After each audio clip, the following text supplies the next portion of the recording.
You seem upset with my answer. It's being recorded right now, so it'll be on the final.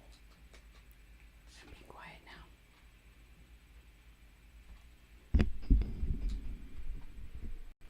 I think it's gonna work. Fingers crossed.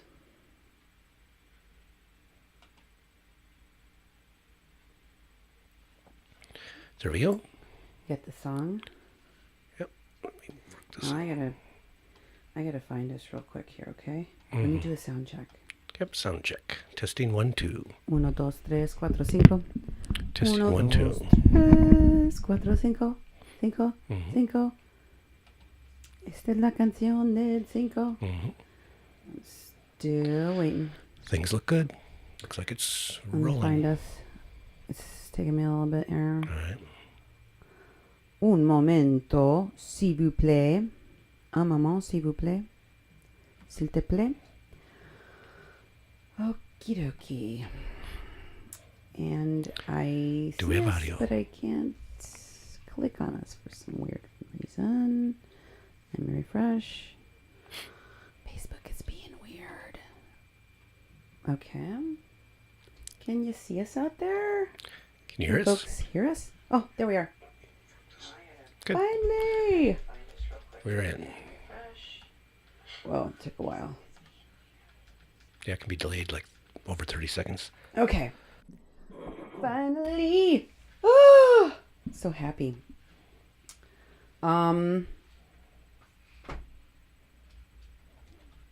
Mr. Music, please. Sure. Let's do it.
That's it for the song. God. Not long enough. I know. I was trying to. We got to pick longer songs instead of 2-minute ones. Well, you There's do some have 5. a lot to get through. Yeah, We've that's true. got a lot of material. We got a lot of show. So I'm going to get started right away. This is Cindy Gomez-Schempp. And this is Duke Gomez-Schempp. On a Mexican Crossing Lines, you're listening to 88.1 FM, KPPPLP Fargo Moorhead, where we are adding local color to your airwaves. You can find all of our past shows on kpppfm.com. And I want to thank our listeners and our viewers for sending us tips and information about stuff we're reporting on now and things that they want us to report on in the future. Duke, how can folks get a hold of us? Well, there's many ways. One that is kind of my favorite is the call-in line, which is actually a message line. It's 701-566-0917. One moment, please. There we go. And you can just leave a message up to 3 minutes, and we'll get back to you. And then sometimes we play it on the air, and sometimes people call and say, don't put this on the air, but they want to give us a message in a voicemail. You can also do email, cindy@kpppfm.com, and me, Duke @kpppfm.com. Follow us on Facebook. That's been a really good way for people to send messages with the instant messenger on there. It's 88.1 FM Fargo Moorhead. We also have 2 other Facebook sites. It's the People's Press Project of Mexi-Can. And also you can go to our webpage at kpppfm.com. And you can go under podcasts or Mexican Crossing Lines. And you can see all of our shows there. And we put the podcasts up there. Some we haven't put up. Some we haven't played on the radio. Some we play on the radio. Depends on what the content is and how much editing. And also at the bottom of every show, there is a place where you can actually comment. And so you can comment specifically on shows. And I think we got one today that had some pretty good information, but I actually haven't reviewed it yet or posted it. But I'll have to show that to Cindy later. Saw it a little bit before the show. And also you can go to Twitter, which are at media_PPP. And Cindy has a personal or a public page at Cindy Go Schempp. Mm-hmm. So there are many ways for people to get hold of us, and many people have gotten hold of us, and we've used a lot of the material, and the leads are really great, and we do really appreciate that you're supporting us with the information. Also, don't forget to support us. That we're a nonprofit, non-commercial radio station. That means that we're not commercial, we're not making tons of money or anything. We're just trying to keep the doors open. So we rely on donations. You can go to kpppfm.com/donate and you make a donation that's tax deductible. There's also another opportunity that if you're promoting something or if you have a business or something that you want to make a contribution to KPPPFM 88.1, you can do underwriting where it's a tax deductible donation, and then we put your business name or we say a little clip about you on the air here locally. So we'd appreciate any support you can give us. We really do. I wanted to walk through, by the way, I'm going to kind of tell you what I'm going to tell you, then I'm going to tell it to you, and then I'm going to tell you what I told you. So we're going to be playing a clip tonight of Wesley Clark, a phone call with Wesley Clark from June 20th of 2017. And I'm going to walk through what's going to be in that call. That's kind of the meat and potatoes of tonight's show, titled Unholy Alliance, because in this show I'm going to detail the unholy alliances made by Wes Clark, his father, General Clark, and the people at Nexus, and how those people were instrumental in falsely accusing Kathleen Bennett and putting her mother, Mary Trujillo, in an early grave after they left her to die in a hospital in Bismarck. And it's really incredible that these people associated to such high influence and so much money and power were able to get away with this crime and still have yet to face any kind of accountability or punishment for their roles in what they did to the Kathleen Bennett family. So I'm going to be talking about some of the main some of the main figures that are mentioned in this phone call by Wes Clark. And one of those main figures that I'm going to be focusing on today, again, is Christina Hollenbeck. Oh, yeah. She is with the Nexus organization. She is the kind of the kingpin in the Kathleen Bennett story. The reason being that she was instrumental in gathering the false police statements that were given to Josh Selly, the investigator in this case, and whom she and Mulaney Stoneman, the kidnapper of Kathleen Bennett, went to the police together. And also, she was instrumental in kidnapping Kathleen Bennett and keeping her from being able to go see her mother at the hospital along with Grizzly. And she was at the hospital watching at all times, and she was instrumental in helping transfer the guardianship of Mary Trujillo, an elderly 82-year-old Oglala Lakota elder with dementia that was a poor historian for herself. And the people, the medics that these folks were working with all knew that. They planned over 3 different times to take this elderly woman away from her family so that they could have a heroic story of how they saved an Oglala Lakota elder to put as a feather in their hat so that they could go off into the world after Standing Rock with this salvation on their record, you know, that they could tout to everyone. We saved this Lakota. And they were going to do this at the expense of an Oglala Lakota woman, Kathleen Bennett, throwing her in jail, locking her up, and throwing away the key. A completely innocent woman, as we showed you. We were able to help exonerate her and get her out of jail. Well, Christina Hollenbeck was instrumental in all of it. The very first person that I talked to, the man that lied, that dressed up as a U.S. Marshal and pretended to save Mary Trujillo from, freezing to death in an army tent, he claims, that he found her in, naked and covered in excrement and urine on December 6th. An event which did not happen, which he fabricated out of whole cloth. That man pointed me to Christina Hollenbeck. He said she would have all of the information, all the notes, all of the reports to the police because she was instrumental in all of this.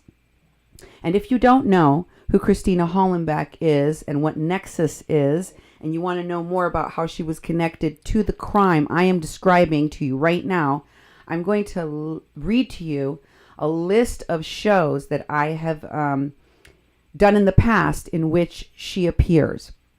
One of the oldest ones is called Partners in Crime. All of these, by the way, can be found at kpppfm.com, and I'll be sharing them in the comments of this show and along with this show on our website and on Facebook so that you can find them for yourself. If you want to learn more, if you want to know the complete picture, that's how you're going to find out. So we've got Partners in Crime, also Fake Progressive Agendas, Hollywood, Glitterati, and then I have DC Influence, my last show, Drifter, and of course I also recently did Freak the F Out Parts 1, Parts 2, and then The Gift of Gab and Desert Storm. So those are all of the shows I recommend that you go back and check out so that you can catch up to where I am right now. Okay. So first, I want to tell you what you're about to hear. And then I'm going to, before I play this audio, which is about an hour long. So if you need to get snacks and get comfy, because this is going to be a long ride, do that. But before I play this for you, I'm going to tell you what you can expect to hear. Again, you will be listening throughout. You might want to drop this in the comments section of the show, Nemo. You are listening to a recorded interview with Wesley Clark Jr. of June 20th, 2017.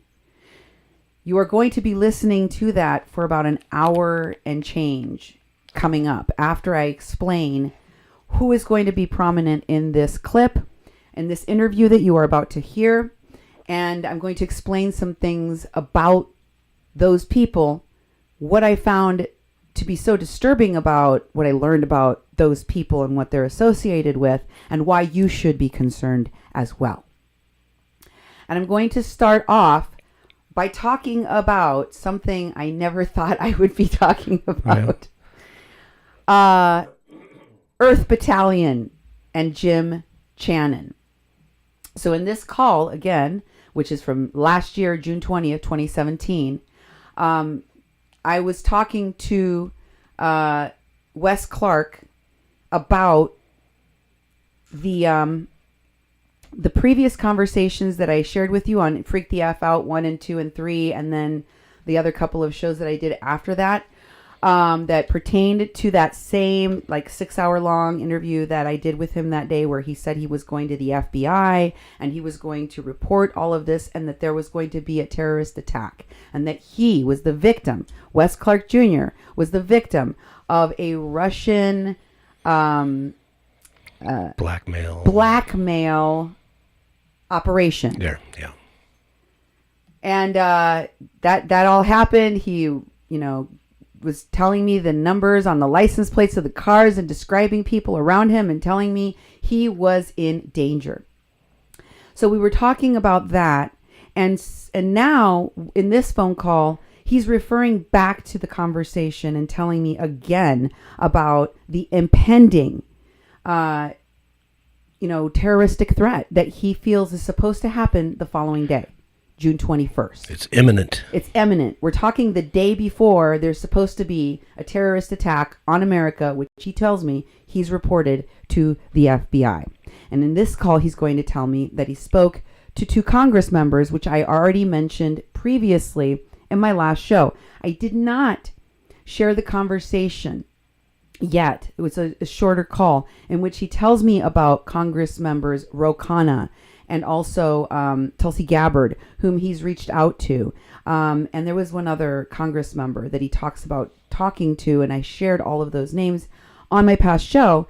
And here again, he tells me, I remember I told you I talked to those Congress members. So if the FBI didn't get my report, if I didn't really talk to anyone real inside of the FBI, because he suspects that he never really did, even though he says he made 5 reports, then surely these open conversations to the White House were recorded, and so somebody out there knows. He has come clean and he is reported. In the conversation I have with Wes, one of my biggest concerns is to find out if their recent visit of Russell Vasquez, the son of Kathleen Bennett, with Wes Clark and the 2 witnesses, Ren and Josh, to TYT to meet with Anna Kasparian to tell the story of Kathleen Bennett, was going anywhere. If you recall, in all of these calls, I have been bringing it up again and again and again. Is TYT going to do anything? You work with them. You know them. He tells me he's lent them his clout, his name. Mm-hmm. They used him for that purpose, right? And so I keep asking him, why aren't you mad at these people? Why aren't you getting more angry at Cenk? Why haven't you confronted these people? I'm mad for you. They cut out this part of your interview about Tiger Swan. What? I mean, you've heard me have these conversations in the previous shows, right up to the last show that we did. Yeah. And in this show, I am again going to press him in this call, in this interview from last year, June 20, 2017, with Wesley Clark Jr. I am going to press him about whether or not the people that he took, the witnesses in the Kathleen Bennett case, to TYT, if that is going to come to any kind of fruition for Kathleen Bennett, if they're going to do anything to help exonerate this poor woman and tell the story.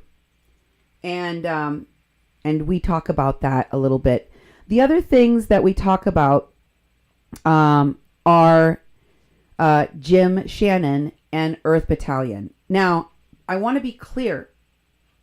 In this phone call, I did not understand how closely connected the general, his father, and he were both to this Nexus group, one of the large funders of TYT, and also one of the people that funded a lot of the nonsense that went on at Standing Rock that pertains to the veterans and also the WPLC, as I'm going to show you today. And also this Christina Hollenbeck, who is part of the Nexus herself. She is an inherited wealth person, just like another woman that I'm going to be talking about today named Mary Ann Thompson-Frenk. I've talked about Mary Ann Thompson-Frenk before when I talked about Christina Hollenbeck. And the reason for that was because Christina Hollenbeck went to the UN with another person that ordered that Kathleen Bennett be arrested and her mother put in a hospital to die. And that was Manape, one of the headsmen. Manape Hochini Ga. He's now changed his name to Akichida Hokusida. He's just like Mulaney. They keep changing their names. His real name is George Lemaire. He's a felon for meth dealing. And I've talked about how they went to speak at the UN with Nexus, and they also gave Christina Hollenbeck an award. And they gave each other awards. They did ceremonies to give each other awards to pat themselves on the back for kidnapping one woman and putting her in an early grave. At this time, she still wasn't dead, but inching her forward to her death, and also putting an innocent woman in a jail. That's what these people were happy to ignore while they celebrated their great heroism. I also told you and showed you how Christina Hollenbeck was code switching with her voice and talking like she was a Lakota Indian. Which is disgusting given the fact that she and Desiree Kane and many of these other white Indian ladies, transracial Indian ladies, suddenly one day just up and wake up and go, I'm an Indian and I'm going to talk like an Indian. All my relatives, aho. And it's just like, shh. Stop wearing indigenous people. Stop appropriating indigenous people. And overall, over everything, stop exploiting indigenous people like you did to Kathleen Bennett and Mary Trujillo for your own gain. Stop using people like that. And they did this to her. It failed because we were able to get Kathleen Bennett out and get her mother back home before they killed her. At least she was able to die with her family at home. But she did go to an early grave, and everything we were able to accomplish was no thanks to Wes Clark Jr. or Christina Hollenbeck or Nexus or Marianne Thompson-Frenk, the people I'm going to be talking about tonight. And you'll also hear me talk about Jim Channon. Now, Jim Channon, if you're not familiar, is the man responsible for the movie Men Who Stare at Goats. Okay. And it was based on a book, a nonfiction book. All this stuff really happened in the military. And I think it's a really good place to start in this conversation I'm having with Wes, because I'm going to show you that not only the people at Nexus, but also the people in the military that Wes is associating with, it's not just this Oliver Stone, I believe in aliens and whatever kind of special energy they use to pilot their UFOs and cold fusion, pseudoscience nonsense. It's also fake spirituality, like the sort that I showed you on their Unity posters associated with these fake shaman, like Phil Lane Sr., and also their weird, Arvel Looking Horse, Faith Spotted Eagle, women's society nonsense, which they used and established at the camp to kidnap an elderly woman with dementia. These were people that are now talking about going on and searching for missing and murdered indigenous women and protecting women in the Me Too movement from rape and assault, and they literally kidnapped and assaulted a woman and took her elderly mother with dementia, one of the most vulnerable people you can find, and threw her in a hospital and left her there to die. That's what these women are about. That's what these women did, and Wes knew about this whole time. He could have just called up Christina Hollenbeck. I mean, I thought it was weird when he told me that his friend, documentarian Gwendolyn Cates in New York, who also went to Standing Rock, was hosting her, Christina Hollenbeck in her house because she had PTSD. I thought that was weird that one of his friends had Christina Hollenbeck at their house. And then it started to get even weirder when I realized that his father met with Sedef Buyakataman's dad, Sedef being the CFO that stayed on during the Veterans Stand for Standing Rock to take command of the monies and the leadership of the Veterans Stand group that were later taken to Flint, Michigan. And Sedef and her dad have ties to Erdogan's Turkish dictatorship through WikiLeaks documents involving the son-in-law of that dictator, Recep Erdogan, whose name is Borat. So if you look up WikiLeaks and look up in Borat's box, you'll find both the CFO of the Veterans Stand for Standing Rock that was chosen by Wesley Clark Jr. to stay there and run the thing, and accepted by Michael A. Wood Jr., was associated with this dictatorship and also with this propaganda for the Turkish government, anti-Semitic, racist, Turkish Forum media platform run by Sedef and her daddy. And they met with the General Wesley Clark, and they were nothing like what Wes told me his father felt, which was that he didn't want him to have anything to do with this, that he personally didn't want to have anything to do with Standing Rock, and that he was afraid for Wes for even being involved. Instead, we find that, wow, his dad knew, and his dad was proud, and his dad was behind it, and his dad was helping him. And that a bunch of these people, these rich people, including his dad, met shortly after he had this clandestine meeting with these anti-Semitic, pro-dictatorship of Erdogan people, these Turkish people, who he had run his organization, Veterans Stand for Standing Rock. He met with a bunch of other wealthy people who are climate visionaries, I guess. They're going to solve the problems for the rest of us. And these rich white saviors, and I guess, included Nexus people. I showed you that he had these meetings leading up to the time that he went to Standing Rock. And those included conversations that he had with Marianne Thompson-Frenk, with Christina Hollenbeck, and also with Jim Channon.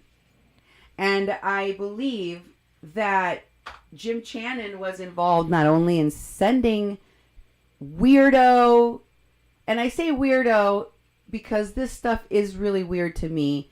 If that offends you, if you believe in stopping people, goats' hearts and people's hearts with your mind, and you think that should be some kind of paranormal type of warfare that we use in our military, then I apologize to you now. I'm going to offend you, but I just think that's weird.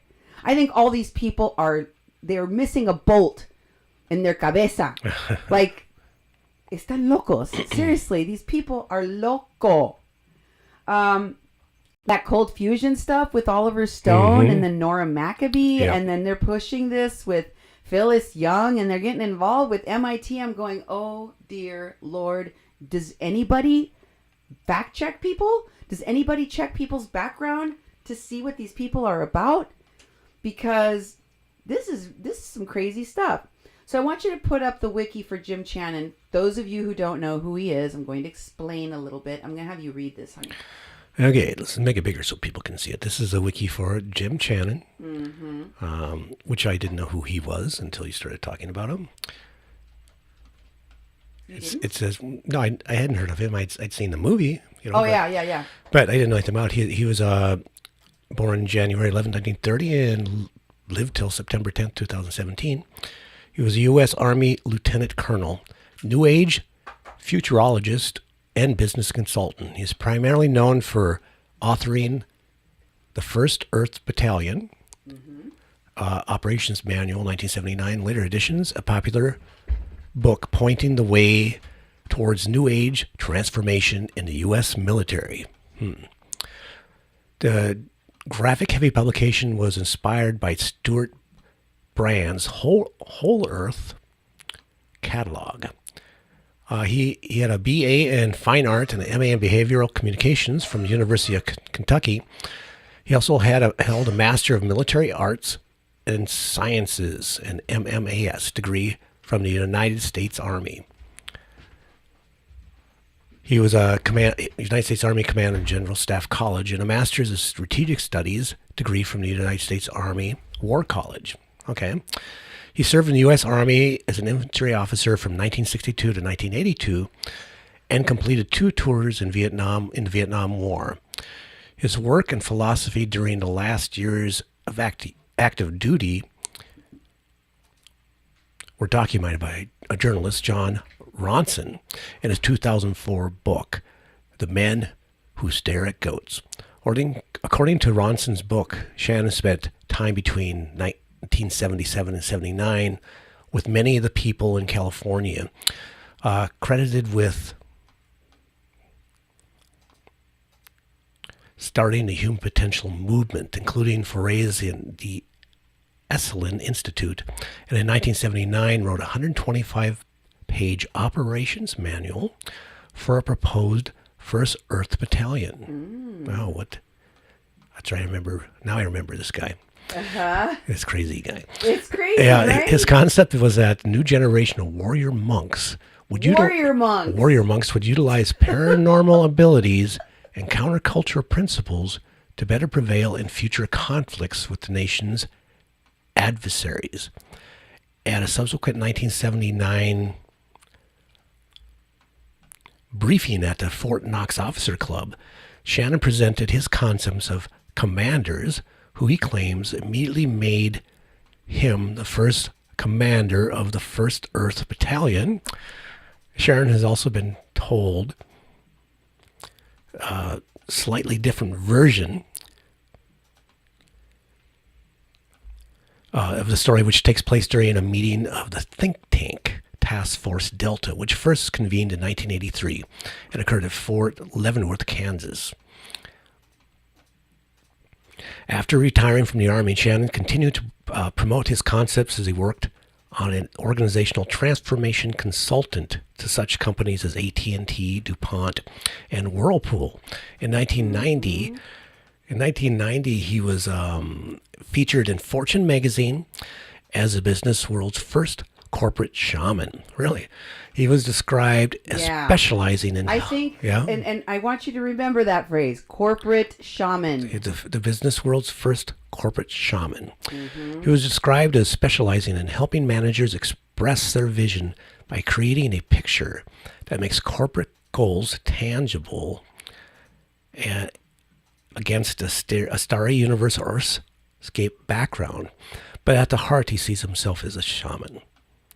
He was featured in Omni and other magazines as the founder of the Army's First Earth Battalion. Yeah. Wow, the First Earth Battalion. Okay, so as you can see, there are companies and human beings who still take this guy seriously. And let me tell you something. Wes Clark Jr. is one of those people. And he wasn't just in communication with this guy. He was taking people out there for his Earth Battalion thing. And Wes was working with him. And he reads me the messages back and forth, the communications back and forth between him and Channon. And Channon is basically giving him orders and telling him, good job with this stuff that you've already done that I had you do. And when I'm listening to this for the first time in this interview, I already knew who Jim Channon was. I already had seen the movies Men Who Stare at Goats. I'd already heard of this Earth Battalion wackadoo nonsense that the Army paid for. And I reacted poorly when he mentioned his name. I was like, what? Are you yanking my chain? I actually cuss, and I apologize in advance for the cuss words that I will be using tonight in this interview. But I had a negative reaction, and I think that's the reason why he pretended as if he wasn't working with Jim Channon, and Jim Channon just sent him these rando messages to which he responded ever so slightly, thanks, or, people are monitoring my messages, kind of a thing.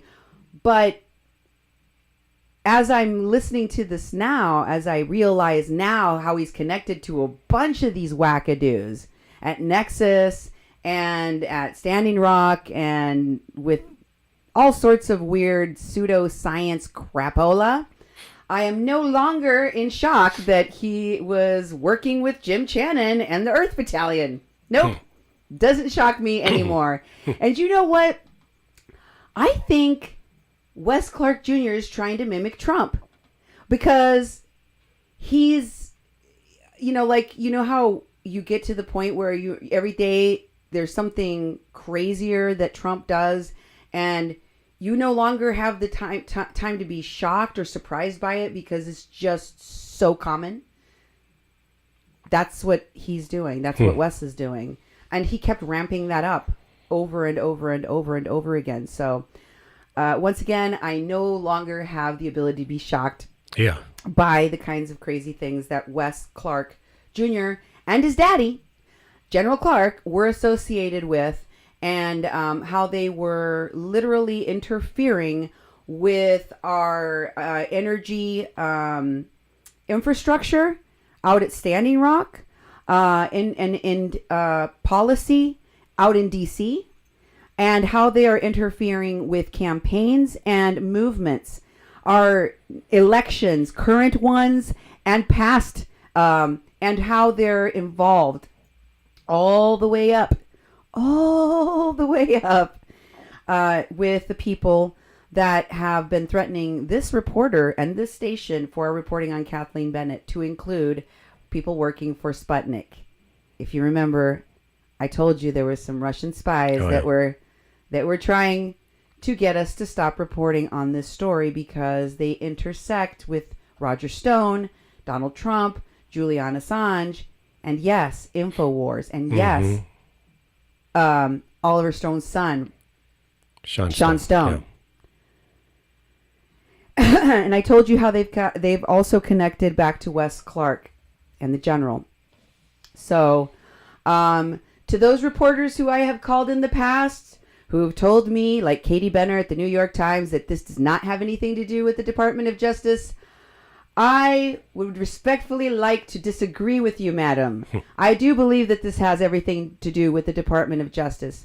Please stay tuned, listen up, and check out for yourself if you don't think it does. Also, keep a real close watch on the news because y'all didn't think that Manafort would fall, but Manafort has now fallen and flipped like a tortilla. Mm-hmm. And you know what that means? Roger Stone cannot be far behind. That's right. And he knows him from way back. And all of the connections and all of the schemes that Oliver Stone's son, Sean Stone, Wes Clark Jr., TYT's Cenk Uygur, and Roger Stone and InfoWars were brewing together to mess up our media, to be information war, literal info war on our media. I hope that's all going to be coming crumbling and crashing to the ground. I can't wait. I can't wait. I'm excited for it. Aren't you? Oh, yeah, definitely. Time is ticking. Tick, tick, tick, tick, tick. Tick, tick, tick, tick, tick. Oh, yeah. Roger Stone put an ad out that he was doing some fundraising. He needed $20 million to defend himself. More than that now. Yeah, he's going to need more than that. He needs a cave to hide in, I think he needs right now. A bunker. Yeah, a bunker. Like Osama bin Laden. Yeah. The next movie will be Where is Roger Stone? Yeah. Yeah, somebody keep an eye on that guy, because I think he's going to run soon. I think he's going to run. And I know that all of these people connect back to the things that Mr. Wesley Clark and his daddy, General Clark, and Sedef Buyakataman, Turkish spy, and her daddy are all involved in. And we're going to find out what these Nexus people are about and what they're involved in. We're going to find out all about that today on my show. Listen in this recording for the discussion he has, trying to tell me, once again, he's going to get this story into the mainstream. Let me remind you that he did not use his opportunities and his interviews on Russian television with Sean Stone, on TYT with Jank or any other interviews that he did in the press to mention Kathleen Bennett's name when it could have helped, when it would have helped, when he pretended that he would take every opportunity to get this information out there and never, ever did. Let me be clear. And then he tells me in this call, oh, he's going to hook up an interview with Leslie Stahl of 60 Minutes. Oh, yeah. And that is going to get, do you want to do that, Cindy? You want to get that story out there for Kathleen Bennett? You know, he's just stringing me along like he always did. He talks about Evan Duke. Listen to him talking about Evan Duke. Because Evan Duke is his pal. So he ought to know about Evan Duke's drinking problems. He ought to know about what Evan Duke can and can't do because Evan Duke and him are friends. Evan Duke and him were friends. That's why Evan Duke contacted him and wanted him to go out to Flint. He had to turn on these people and pretend he didn't know them and he didn't like them and send them nasty grams so that he could then show them to me and go, I just met these people. I didn't know who they were. But he did know. He did know. He knew Christina Hollenbeck. He knew Marianne Thompson-Frenk. He knew they were all part of Nexus. And he knew exactly what Nexus is and was because he's all about it. He's all about this kooky, crazy, unholy alliance that he bridged with these weirdo people. They're weirdo, rich billionaires. Yeah. That are looking for some kind of fake shaman spirituality. That's what it is. Yeah. It's some crazy weirdo stuff. And we'll also be talking about Sarah Lopez, which incidentally is from the same place Marianne Thompson-Frenk is from, Dallas, Texas. Okay, so if you haven't seen the movie The Men Who Stare at Goats, I recommend that you go and watch it. For those of you who don't understand what I was talking about in terms of the cold fusion nonsense, fake pseudoscience, we shared an article in Forbes magazine that Sean Stone and Mr. James Martinez, who was also in this phone call, he talks about James Martinez calling him again. James Martinez is pseudoscience cold fusion guy. There's a Forbes article that they refer to in an interview that Sean Stone did on TYT's platform, Lip TV, with James Martinez, a guy associated with Phyllis Young and Standing Rock, and this pseudoscience they're trying to push, possibly on MIT. Lord knows if they're going to fall for this nonsense. But here's the thing, guys. This James Martinez, who also appears in this call, was selling this nonsense, and he mentions that it was verified by Forbes magazine. Oh, yeah. Well, we have the article link for you, so you can go check out for yourself what it says, and it definitely says cold fusion is not a thing. That's right. It is not reproducible, scientific, nothing. It's fake. It's fake. Okay? That's what these people deal in, fakery. I have to just play you a little clip of the movie Men Who Stare at Goats. Remember, this is based on a true story. Here's a clip. It's pretty funny. Just 80 yards from Major Holtz's office was an abandoned hospital. Most of the soldiers who lived and worked in Fort Bragg had no idea about the actual function of this building, because although it was abandoned, the hospital was not empty. The goats had been secretly flown in from Central America to avoid customs.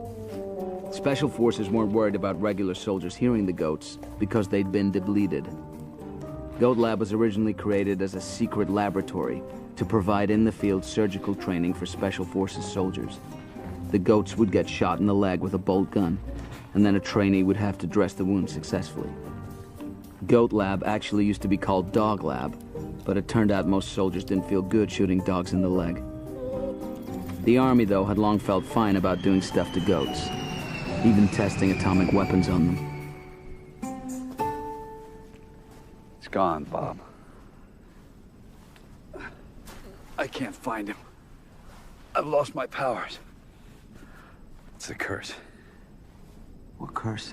They took this beautiful thing that we've been building and they destroyed the New Earth Army. Who destroyed it? I did. Hooper and Holtz wanted me to do an experiment. They wanted me to stop the heart of a goat. What had that goat ever done to me? It was completely against the way of the Jedi. I was just going to pretend to try so that they could see it wouldn't work and they would forget about it. But then, as I sat there, I felt this pulse inside me. I couldn't stop it. Maybe deep down inside, some dark part of me wanted to see if I could do it.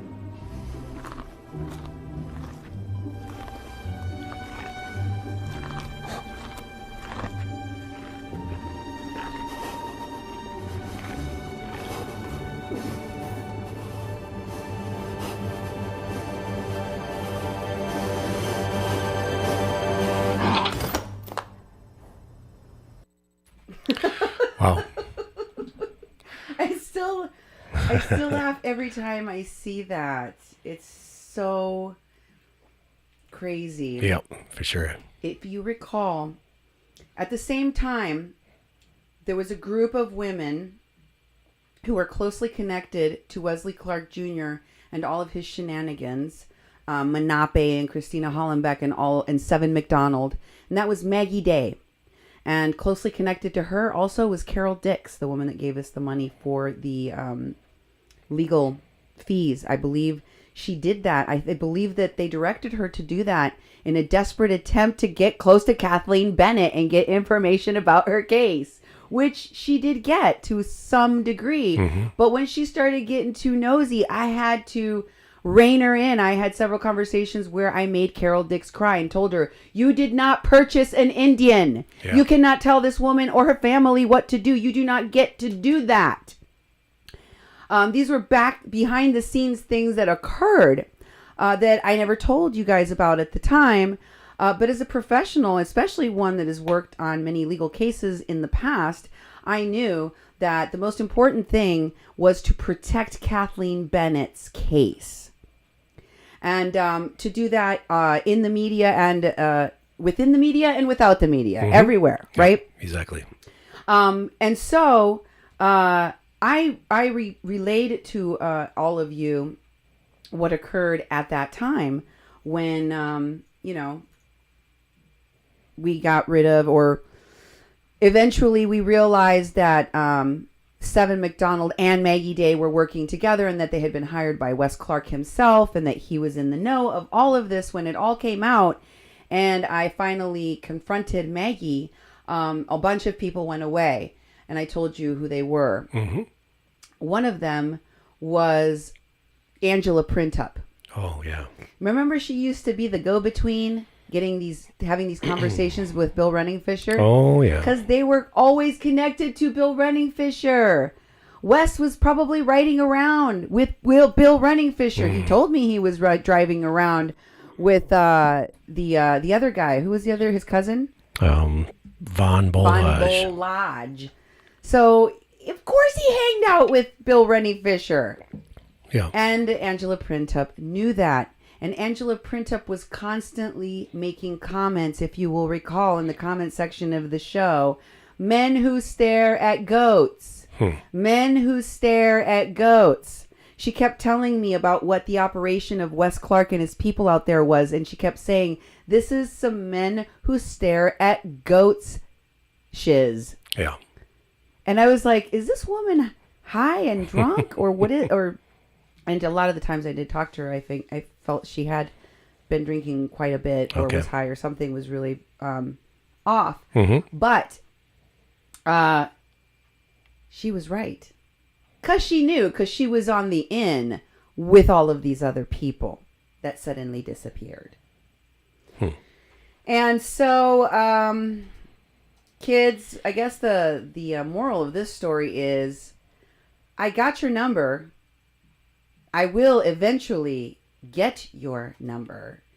And if you have been less than truthful with me, bye, Felicia. And also, I'm going to expose you to the light of day. That is where all the cockroaches run away. And so, there's no place to run and there's no place to hide from the truth.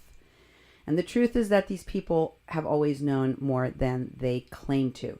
One of the other people that he points me to, I did not recognize her name at the time that I had this conversation, June 20th, 2017, with Wesley Clark, that you are about to hear.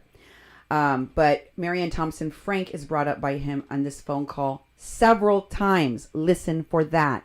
He says not only that Marianne Thompson-Frenk tags him all the time in everything, but he tells me, you know, he fails to tell me that she is that with that, you know, connection to Christina Hollenbeck, or to say that she's with Nexus. She doesn't. He doesn't mention Nexus. Yeah. He tells me that in relation to Christina Hollenbeck, but not to Marianne Thompson-Frenk, that is much more in charge of and running Nexus, like she is like one of the founder people. Mm-hmm.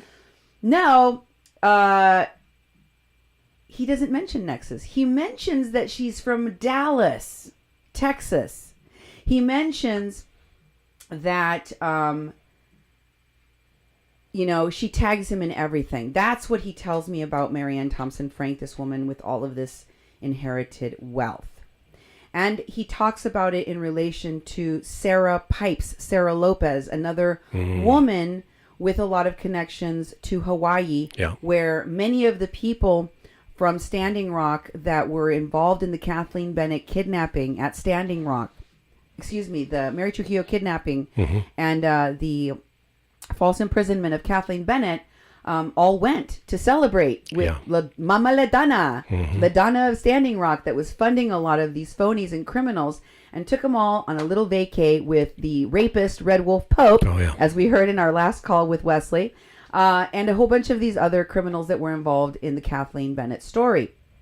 Ed Higgins, Myron Dewey, Tina Pugliese. We showed you all of those people and what they were doing at that time. Hawaii is brought up by him again, and the connections to Hawaii in Chelsea Lyons Kent and a lot of these people that were at Standing Rock. And in addition to that, we talk about the connection to Texas. So before I start this recording, I want to walk you through who this Marianne Thompson, what I could find on Marianne Thompson-Frenk, in addition to what I've already showed you. I shared with you at the top of the hour when I started talking about this show that there were many shows in which I talked about Christina Hollenbeck. In those very same shows, I talked about Marianne Thompson-Frenk, because that's who when I figured out that she was pictured in all of these things with Marianne Thompson-Frenk and Nexus Group, and that Marianne Thompson-Frenk is Nexus Group, part of, very, you know, instrumental to the Nexus people and everything that goes on with them. And so therefore, if you go back and check out that list of shows that I told you in which they appear, you can catch up to what I've already told you about Nexus Group, what they're involved in, and how that connects to General Wesley Clark, specifically. General Wesley Clark and his son. And I'm going to show you more about that tonight. So, this is the profile on Facebook for Marianne Thompson-Frenk. It's public profile. There she is in the middle with the hat, the little white hat. And then here is profile part 2 that gives you more about her jobs, I guess. Her credentials. Her credentials and all the things that she do. And can I read that? Okay. Yes, I think I can. She is co-founder and president of the John Philip Thompson Foundation for Non-Chemotherapy, Non-Brain Cancer Research, executive committee member at Nexus, co-founder and president of the Memnon scene. Yeah. Damn it. You say it. It's hard. Memnon. Memnon.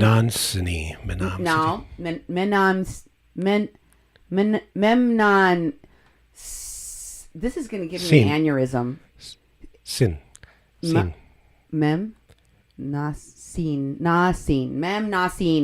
Institute. I said it! The Thompson Fine Arts Inc. Nexus Indigenous Issues Working Group, former chair. She's the president, owner, and sculptor at Thompson's Fine Arts Inc. Oh. Former chair in Nexus Indigenous Issues Working Group. Studied business administration, organization psychology, and development at American Intercontinental University, which is an online university. I see. Like Phoenix University out of Schaumburg, Illinois. How does a billionaire inherited wealth lady that owns all the 7-Elevens and all of these other, petroleum making companies got to go to an online school? Yeah. Is this like Trump University? Mm-hmm. Is that what we're doing here? Trump University in it? Okay, then. I get it. So she studied visual communications at American Intercontinental University online. And she went to the Hockaday School. And she's from Dallas, Texas. Wow. Oakley dokley. So that's what that's a mouthful, right? Yep. Woo! I'm tired. But all that means really is I inherited billions and billions of dollars so I can buy all the titles in the world and not know a GD thing. Mm-hmm. And she doesn't sound like she does. I'm going to have you listen to her talk and you tell me, does she sound crazy or no? Porque para mí sí. Like she sounds super crazy to me. Like Sean Stone, they talk like I say a lot of words and have big vocabularies, but then every once in a while they'll drop in things like UFO and cold fusion, and then you're like, wait a minute, what did you say? Men who stare at goats. What? Transracial Indians? Mm-hmm. Excuse me? I mean, seriously, I had to show you how these people intersect with Pizzagate, for God's sake. Yeah. That is what these folks have connected themselves to. It's like, could you be more Mickey Mouse in your operation? Wes Clark Jr. and all of these glitterati? Could you be more rinky-dink Mickey Mouse joke-like? I can't imagine it being more redonkulous than this. I mean, we've been to Burning Man. We'd be like, oh my dear Lord. And yet, it keeps coming and coming and coming. It's like, oh, I'm exhausted. Yeah. I am exhausted. So this is her public page, and it's real busy, kids. Look at it. It's like, what's going on? She's got all these weird quotes and just all her accomplishments. And can you like blow up her profile avatar picture? Because this one here? Yeah, because she does this weird thing on her pictures on Facebook. You can go check it out. I would recommend you go and download all the pictures, all the comments that you can off of Ann Thompson-Frenk's public page and private page before they go dark, before she turns them off and makes them unavailable to us real soon, for no other reason than just to have a really good laugh. Because she uses this weird filter on her camera for all of her pictures that make it look like she's got this really polished, airbrushed doll face, like, like Barbie doll, like plastic face with like super white plastic looking teeth that are all run together like a flap, not like individual teeth, and like really shiny, glossy makeup and lipstick, and these dark black outlines around the eyes that make it look like they're unnatural, like they're literally doll eyes that have been drawn in black, and the pupils are really dark and that they're really inhuman looking, like doll-like. And she does this to all her pictures. Wow. Not just to herself or her selfies, but to all the pictures she takes of everyone else. And it's really weird. Yeah. It's like looking at some wax museum version of photos. And I'm like, why would you do that? You don't look human. Why are you doing that? Are we having problems? Why do they not like it when I talk about them? Huh? Grow some cojones. Ponte los huevos. So Thompson-Frenk is, as I've told you from before, she has inherited wealth from the Southland Corporation, which operates the 7-Eleven stores. And in this, you can see, it says here, they said in this article that it would be taken over, Southland Corporation, that owns the 7-Eleven stores, would be taken over by a company owned by Southland's founding Thompson family in a deal valued at about $5.1 billion. Wow. So when I say this woman, and that's just this woman, Christina Hollenbeck is probably a millionaire, billionaire in her own right because all of the people that are in this organization are. Okay. And Southland is the 12th largest retailer in the United States with more than 7,000 outlets. It owns 50% of Citgo Petroleum Corporation. This woman that went with Wes, supposedly, to go and help the people at Standing Rock stop the pipeline. Really? Really? You expect me to believe that the woman that her family owns the company Citgo Petroleum Corporation, which owned 50% of this company, which is the country's largest, not second largest, not third largest, the largest, the number one, numero uno, independent refiner and marketer in the country. Yeah. Number one. That is who Wes Clark and his daddy partnered up with to go out there, not to help water protectors, to protect the infrastructure of the pipeline for their own interests, okay? Paid mercenaries, Wes being chief among them. And the people that he paid, like Bill Runningfisher, to kidnap Mary Trujillo, that resulted in her early death unnecessarily, and that directed that an innocent Lakota woman, Kathleen Bennett, go to jail for 6 years for no reason other than they wanted to have this operation go off in such a way where they could call themselves heroes at the end and go on to film festivals and continue to make money off of their phony reputations, off of lies, straight up lies. What else are they peddling? Duke, this festival. This is what she's working on now.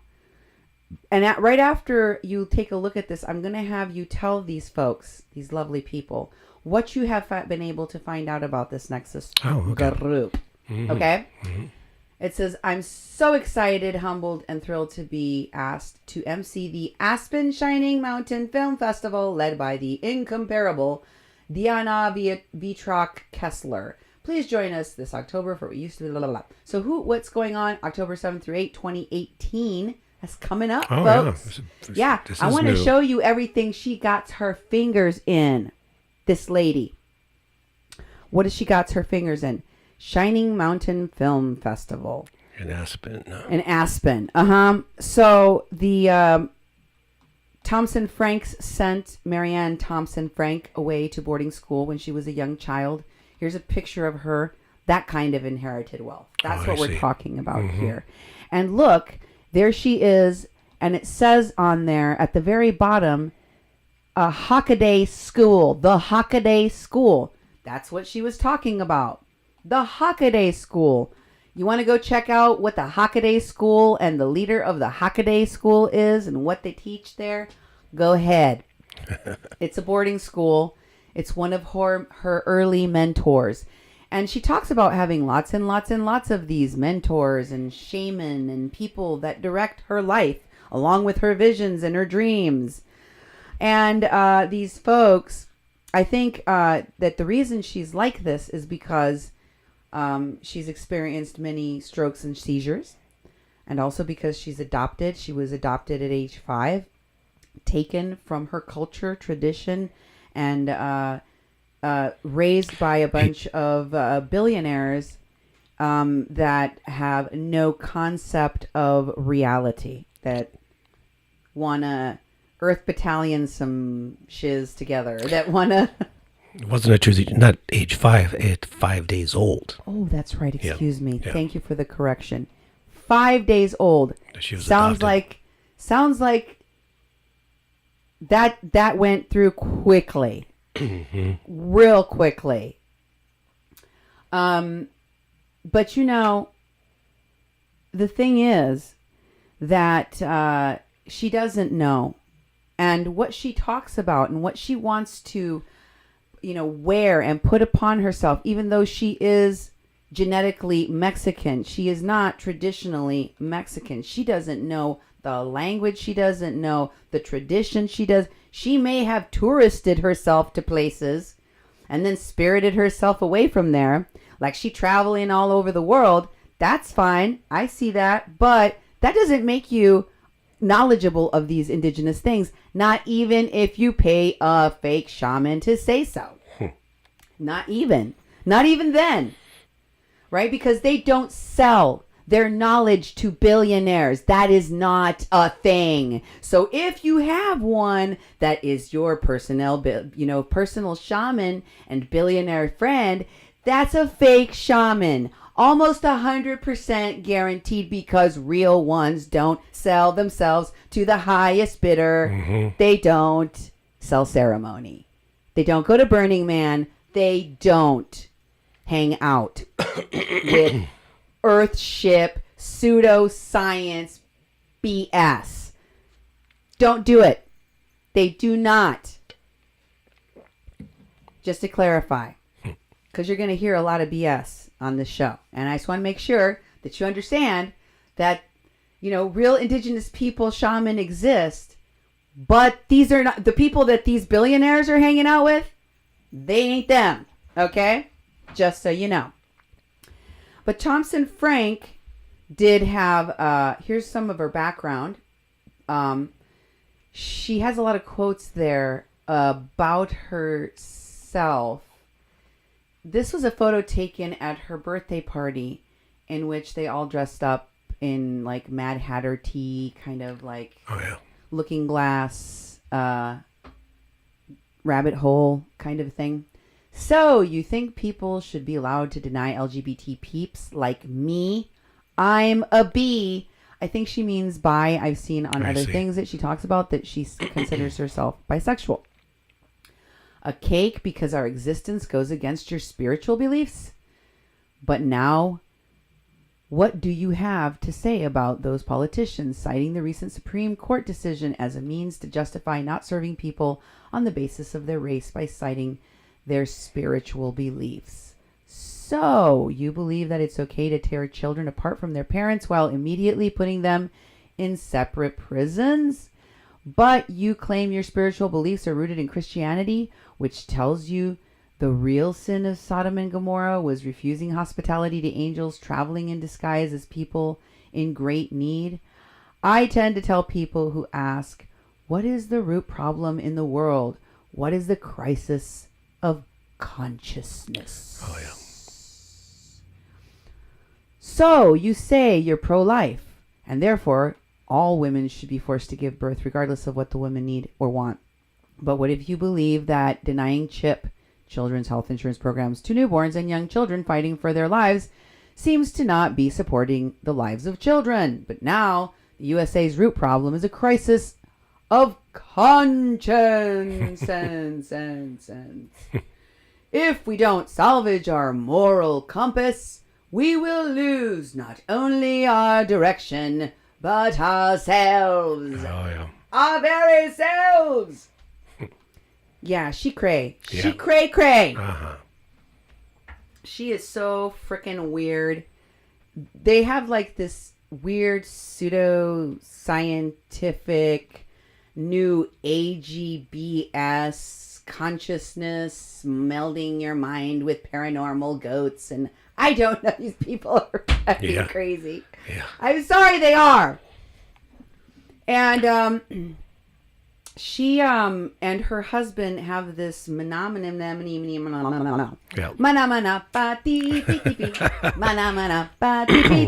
it's the toot toot toot toot. Here it is.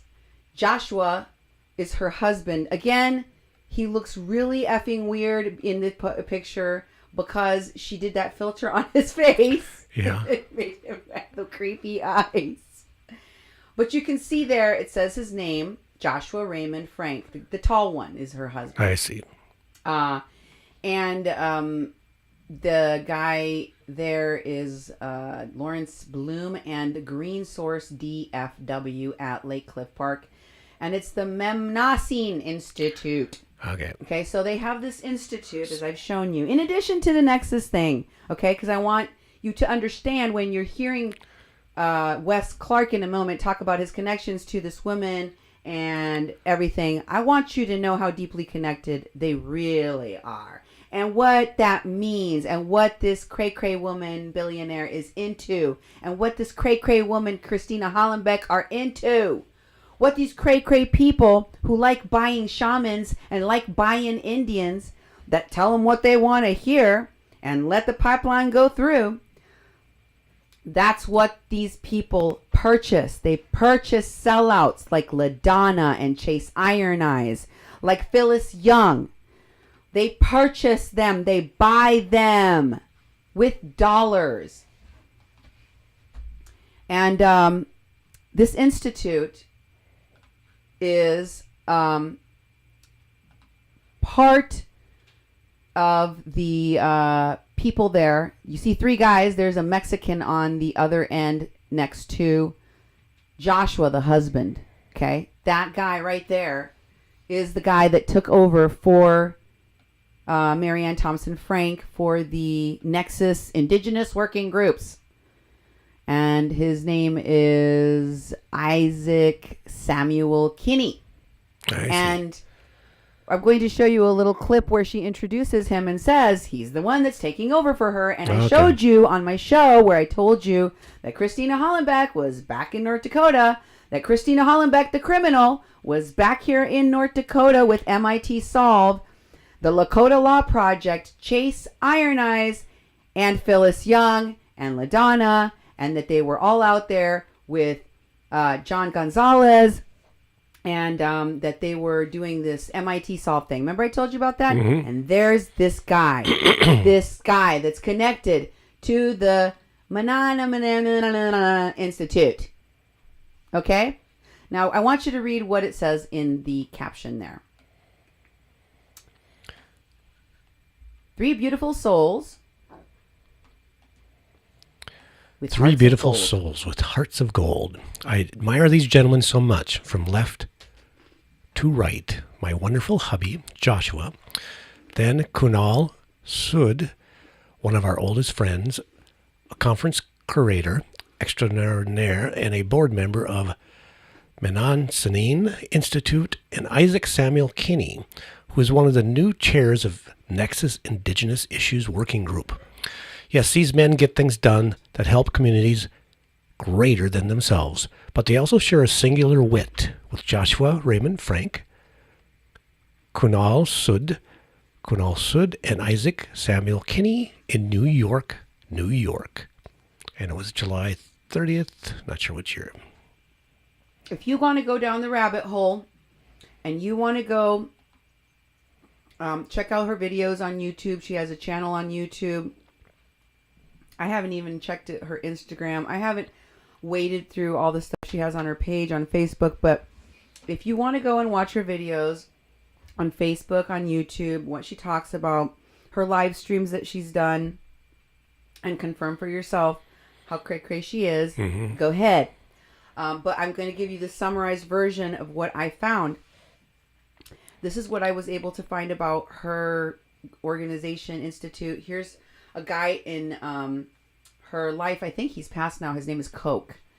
And this is her and him in an old picture, as you can see, where they're doing some garage something. It's some kind of donation. But this is what the important part.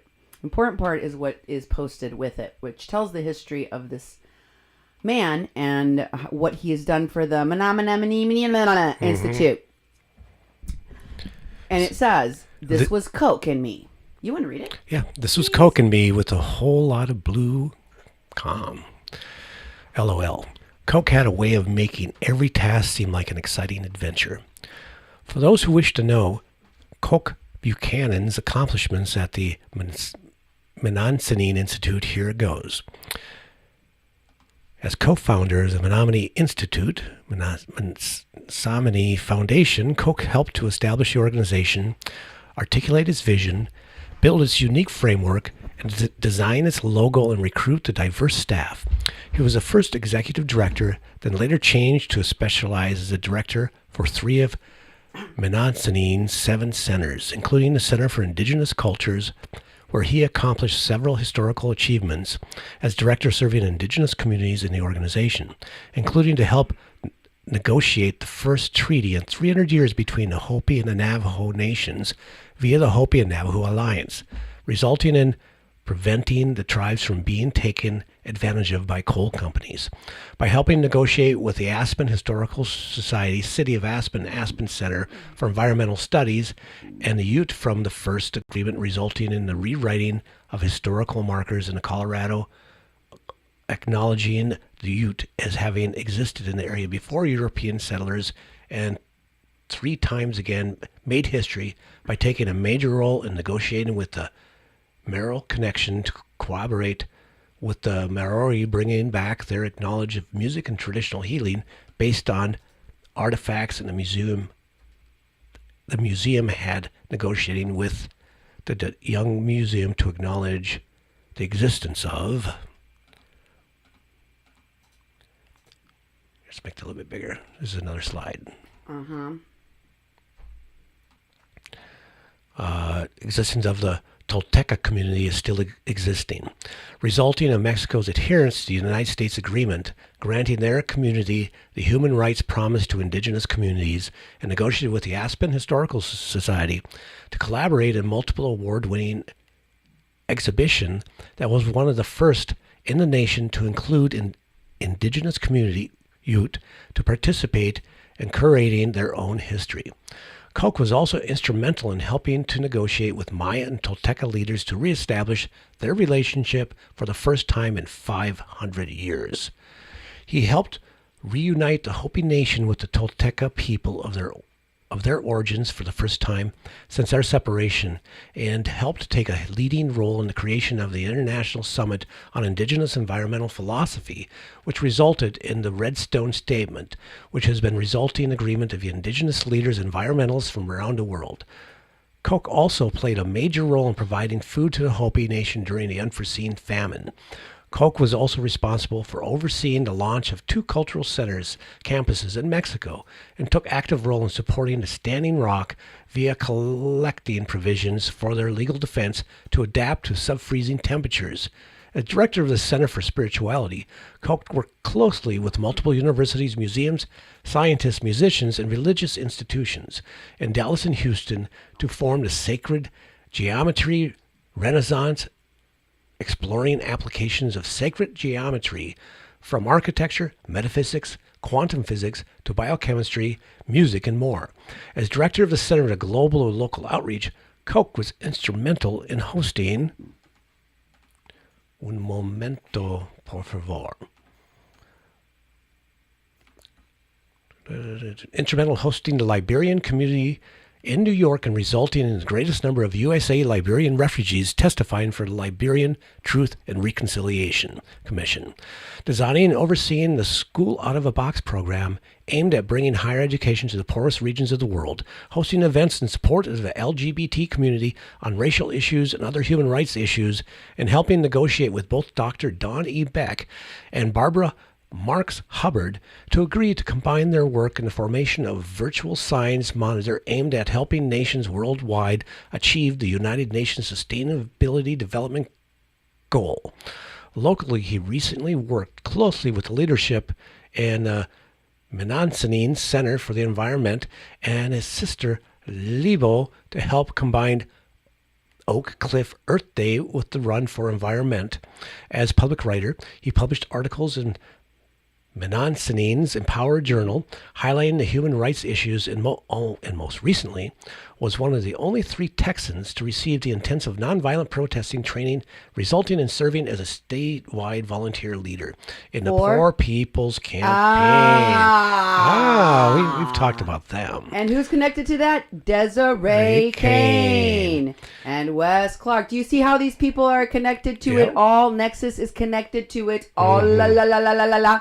And they're getting their hands on all of these native nations. They're getting their fingers and they're getting their dirty money into the policy making of all of these nations, of all of these reservations. They have oil interests behind them. They have billionaires behind them. They have Hollywood, and they have politics, and they have policy, and they have Washington, and they are tricking these people. They are buying these people.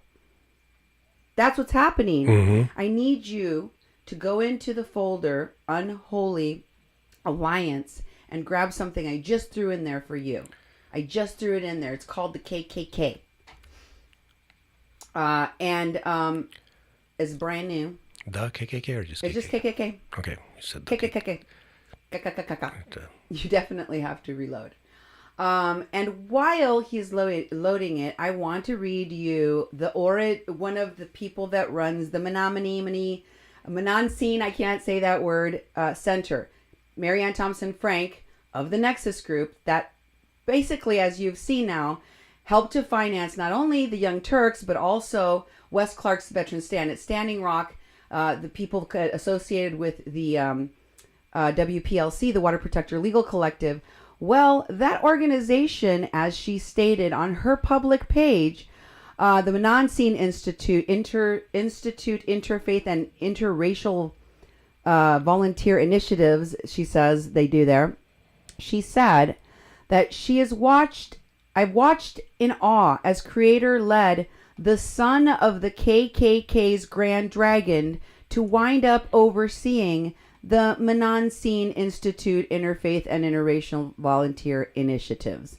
Laughing with him as he joked, "Well, you won." That's part of something on her public page that contains background history of her family and her, what her parents have done. And she talks a lot about how her family fought against the KKK and fought for workers. But, when I learn that your organization helped to fund the kidnapping of an elderly woman with dementia that put her in her early grave, and you had to do with collecting all these false statements that were given to Morton County that put an innocent woman in jail for 6 months, I don't see you as a force for good anywhere. I see you as somebody that is misguided and highly, highly dangerous, especially to indigenous people, whom you seem to want to wear. I'm sorry that you were kidnapped from your country and from your people and from your culture at a young age, and that you seek desperately to rub it all over yourself. But this is not the way to do it, Marianne Thompson-Frenk. It doesn't matter if you are a Mexican. You're supposed to treat these things with respect, okay?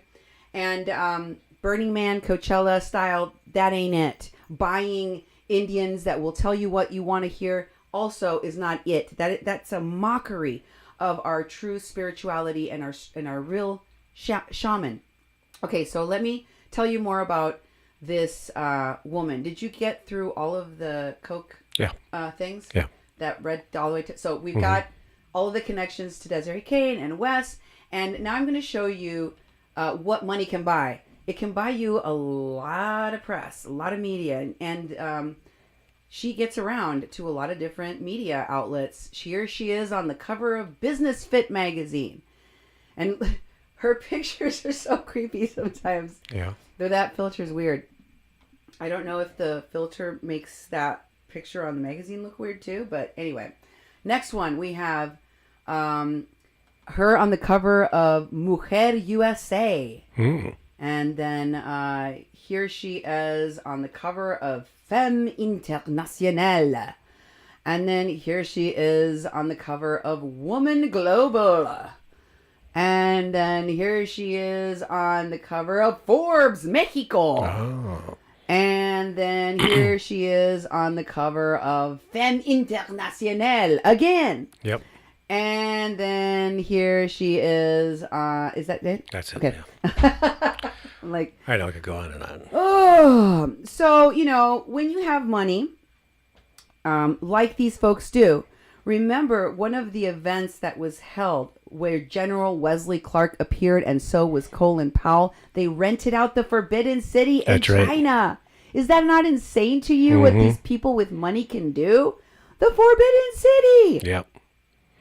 I told my brother about it, who had just recently been to China. I said, yeah, Colin Powell and Wesley Clark, General Wesley Clark, held this rich people summit on what they want to do, their visionary ideas for the future, and they rented out the. He's like, no, and I'm like, yes, and did they have Kenny Loggins play at that? Oh no, that was at Mike Smith's wedding. Yeah. By the way, Mike Smith is on the board of PVUL. Yep. Public Foundation. Public what? Foundation. Public Foundation, which basically is the company, umbrella company over Nexus. Oh, one of them. One of the many. Yeah. And Michael Smith, the guy that got the DJ that he mentioned, the rich guy that has all of the ownership of all of these media stations that Wes talked about, that was one of the people in the recording that I played recently. Yeah, he's also on the board of the organization, one of the many that umbrellas Nexus Group. And I want you to explain, before we get into the Nexus Group, what you were able to find on them, because for a company, an organization, or whatever they are, with so many billions and billions of dollars and so many billionaires, they were hard to find. Yeah, it's interesting when you try to look up an organization, especially, say you want to send them a check. Yeah, yeah, right. How do you send a donation? And I was asked, look a little closer into who is this Nexus? How are they formed? Are they like a LLC? Are they a nonprofit? Definitely should be a nonprofit, right? Mm-hmm. They have all these people into philanthropy, so they should have a way to be able to move their money into the tax deductible realm. Mm-hmm. But I started out with Christina Hollenbeck because she's the Nexus Working Group Chair on Equal Justice. And right. If you look at her address for Isn't that ironic? She is for something having to do with justice, and she put an innocent woman in jail. Well, I think her big stain on her whole face right now is that how she tried to, put Kathleen away for 15 years and kill her mother. Yeah. And she was a big, the only case that I know about at Standing Rock, or a person that was a leader in Standing Rock that still goes around the country today getting awards for their leadership. And what they did in Standing Rock was they're working with the cops to put someone in jail and falsely accusing them and fabricating evidence and getting testimony from people that they claim they never wrote it. And she was the kingpin and putting Kathleen in jail and working directly with the cops. And one of the cops was working directly with Tiger Swan, with the police department, in the county sheriff's department. And she would not talk to Cindy. Tried twice. It's still under investigation. But she was in charge of that stuff. And she showed up on November 20th, and all of a sudden was a medic and was interviewed by RT News. So anyways, look up her name. And look up her name. And she used to be the former director of Generational Alliance, so I went down that rabbit hole. But I thought, well, let's look at this office. The office is located in 1440 G Street, Northwest Washington, D.C. Mm-hmm. And what that is part of a WeWork office setting where you can just rent a desk, you can rent a monitor, you can rent a corner, you can rent a chair, you can rent a full office, you can have conference rooms, but pretty much they charge you, from $150 a month to $800 to, $450 for a desk, all these prices on their thing. But they're located right next to the White House in Washington, D.C. Nice. And I needed the address because I thought, well, I'm going to look up all the records I can find in Washington, D.C. for, business registrations. Because in Washington, D.C., any business run has to have a registration. Couldn't find them because one of the things you want to do is trying to look up a nonprofit. You look for their employee identification number, which every business should have, right. Because it's how you do payroll basically. And I couldn't find anything. But then I thought, well, who started this Nexus? It was a co-founder was Rachel Cohn Gerald and John Whitcamper. And I looked at this Rachel Cohn Gerald, and she's also started this thing called the Public Foundation. It's PVBLIC, so Public Foundation, which is an innovative in-kind grant-making organization that aggregates advertising space to donate to social impact causes. What the F is that? Yeah, and she's worked on films and all these things, and I thought, okay, well, influencers. And then as I looked deeper and deeper, it was like, well, are they a nonprofit? That's what I was trying to find.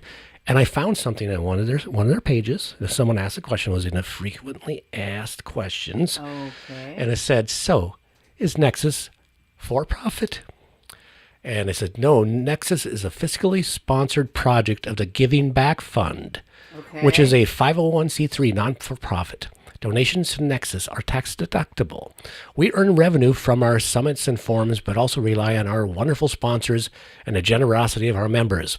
If you are interested in supporting Nexus, either financially or otherwise, please email to info@nexusglobal.org. I wonder if this Cohen woman is related to Michael Cohen, who is just indicted, because they sound like they're making shell companies to hide stuff under. Yeah. And anyway, so I looked up the Giving Back Fund, which I found the EIN number and looked them up on GuideStar and looked through their past 3 years of 990s. Of 990s. The 990, of course, is what a nonprofit has to file, and a foundation has to file the same form, other attachments and stuff. And I was kind of perusing through there. I thought, well, let's see a line item to Nexus. I didn't find one. I found it at Public Foundation. And in 2014, they had received over $60,000. And the Public is run by the woman who started Nexus. So money was coming to that foundation. So then I went and looked at Public Foundation's 990s also. Right. And there wasn't a single one put out to Nexus. Nexus isn't there anywhere, but and both these foundations were funding orphans in India and other places. Oh God! And they're funding a lot of cop programs too. I noticed it was like the Good Neighbor program in Philadelphia, and so they had all cop programs? Yeah, lots of police programs in both the foundations. My God. Like Michael A. Wood Jr. stuff that he's doing now, like that was promoted by Jank and TYT. Oh my God! So there's a connection between this. The one foundation that gives to another foundation, that the person who started the Nexus is the head of the other foundation. And, it's hard to tell how the money is flowing from those reports, because in those reports, you don't have to put everything in there. Right. Plus, nonprofits actually have it pretty easy because you don't really get audited by the IRS, What you call dark money? Yeah, you just submit your forms and, you just do it for the year. So that was a little bit I found. And I haven't went down the rabbit hole to see what else these people are involved in, but of course Christina Hollenbeck is doing the stuff with the MIT money. Solve MIT with the fellows. Phyllis Young, of course, being one of them. Yes, did you know she was a scientist? No, she's a fellow for MIT. She got $10,000 because they each get $10,000, and there's a page you can go to introducing our fellows. And Christina Hollenbeck can be seen in the videos in there, and she's the person supposedly coordinating this stuff on the Standing Rock Reservation. And so she's still working from that office, because if you go and see her contact information goes right to that office in D.C., because that's where she's housed at, even though I don't know what they're paying for. It's probably a desk chair and a telephone and an answering machine or something. So that's all the further I got yesterday before I gave up and thought, oh, it's really getting deep. But I really wanted to find out how does a money flow organizationally. And I just see it's between two foundations, and they contribute to other foundations too. So I think there's a web of ways that money travels for this Nexus group that gives everybody these opportunities in philanthropy, because they're basically running some foundations too at the same time. Well, let's look at what else they're connected to, because as you can see, like, how could it not be an unholy alliance when you're dealing with billionaire wealth of the Thompson-Frenk that runs the number one petroleum marketer and refinery in the United States and owns, 50% of the Citgo Corp? Yep. And you're talking to people that are connected to the military and policy and energy policy. You just got bamboozled here. Duh. You just got purchased and bought and owned by the billionaires that need and want this infrastructure.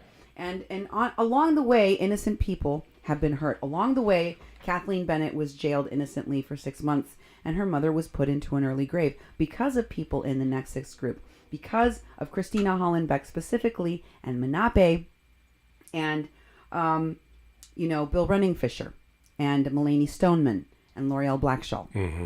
And Chase Iron Eyes. Yeah. And all of the people who knew about it, who were working with these folks and didn't say anything about it because you just wanted to collect your check and you didn't care if an elderly woman with dementia died on your watch. You could care less. Mm-hmm. And that to me makes you a heartless monster. Sorry. That's how I feel about it, because you guys didn't care as we, and I'm not just talking about myself. I'm talking about myself, the witnesses in this case, and many of our listeners and viewers were literally pounding the streets, begging for someone to represent her legally, begging for help to get, her in the media and someone to pick up this story and show that she was innocent. So these folks with all this power and all this wealth, they also have some a little bit wacky ideas about, interfaith, the religion, and it's a little bit strange to me. I wanted to show you amongst the travels of hers. She's gone to Egypt. Here she is doing some kind of weird ceremony with some hippie people that she probably traveled there with. So I think, when they say a picture, tells a thousand words. 1,000 words. It's worth 1,000 words. Yeah. This one is worth 1.5 billion. It's worth a lot of words, because you can see this is the kind of kooky, want spirituality but don't really have anything real, and I wouldn't want anything that was genuine anyway. I'd rather buy a shaman that tells me that I can just do this and go aum, and then I'm So going on, and I should tell you, she believed at one point, her family told her, because she was raised as a Gnostic Catholic, that when she was going to Catholic school, she was told by her parents that the priests and the nuns noted in her that she was doing these things that indicated that she was going to grow up to be a priest. And, priests and nuns don't ever tell anybody this secret thing that they do, which is watch the children in private Catholic school for signs of which ones are going to turn into priests. Mm-hmm. But if they see these signs, it's kind of like when they know how the Dalai Lama is going to be the new Dalai Lama. I see. Yeah. I never heard of this, and I've been Catholic my whole life. But apparently she's in on some special Catholic secret that none of the Catholic people I know have ever heard of. And you were an altar boy. That's right. You were an altar boy. Mm-hmm. You've told me more Catholic secrets that I did not know than anybody I know. I never heard about that one, though. I think that's for the rich people Catholics, the billionaire Catholic group. No, I don't think it's true. I think she makes things up because she cray. Yeah. But she's in a video I'm going to show you a clip of. I'm not going to show you the whole thing, but in this video she talks. And she talks about this a lot in other videos too, about her visions that she started having ever since she was a little child. And then she also, like she could see into the future. Maybe she could stare at goats and make their heart stop. I don't know. But, these are the kind of people that kind of believe that kind of thing. Yeah. She really thought she was going to become a priest. They told her that they also looked for, in girls, they looked for signs of, things that they would do that are these secret things that they don't tell people about. But if they notice them, then they know this child is supposed to be set aside for God. I see. This child is supposed to be a nun. But it was weird with her because she wasn't acting like she wanted doing the things that make her into a nun, the secret things. She was acting like she was going to become a priest. So somebody took her parents aside and said, we don't know what to do about this. Your child is a conundrum even to the Holy Pope in the Vatican. Mm-hmm. That is how special she is. She's magic. And so her daddy had gone all the way to Mexico to find a shaman that could tell him, what do I do about my Mexican daughter? Could you help me guide her? And then when he died and she grew up, then one day she had a vision in a dream, and it included part of the dream, which she couldn't understand because it was so weird, because she had seen a little kid playing with a paper boat in a bucket of water. She gets a call from a dude that's in Mexico that says, drop what you're doing right now. Get down here right now. You got to come see this place I'm at. And it's right by Cuernavaca. She talks about it, and she says that it was this place that inspired her vision as a bajillionaire, in what she wants to impact the world with. This institutes and learning centers of higher consciousness and magic. So that's what we're dealing with here, folks. This is what we've got. And I wanted to explain that to you so you can understand why these people go in search of Indians and indigenous people and culture and history, because they are seeking this false spirituality. Here are some of the pictures of them in caves or inside of pyramids around the world. I think these are all in Egypt. Here's one where she's on top of the Pyramid of the Sun, and she travels with professional photographers, as you can see, because she's got a professionally taken photo of the top of the Pyramid of the Sun. And if you'll read what's on the other side there, she talks about how remarkable this place is. Neither of us realized that our friend Gray Han was snapping this professionally taken photo. Yeah. We didn't know. We're all working on the collaborative project titled Romancing Mexico, where Gray took pics of different cultures she captured in Mexico, combined them with visits to both Centro Cultural Tolteca de Teotihuacan and Toltec Cultural Center and Arte Maya Relaj Mayab, two cultural center projects supported by the Memnoncine Institute and the local Tolteca and Mayan communities. I did the layout. Those are the people she's bought locally. She's bought these local shaman who should be ashamed of themselves for selling their culture to this wackadoodle crazy white lady who harms indigenous people, and probably supplied the money to kidnap Mary Trujillo and have her daughter thrown in jail. That's what these people do. That's what Christina Hollenbeck did. That's what Wes did.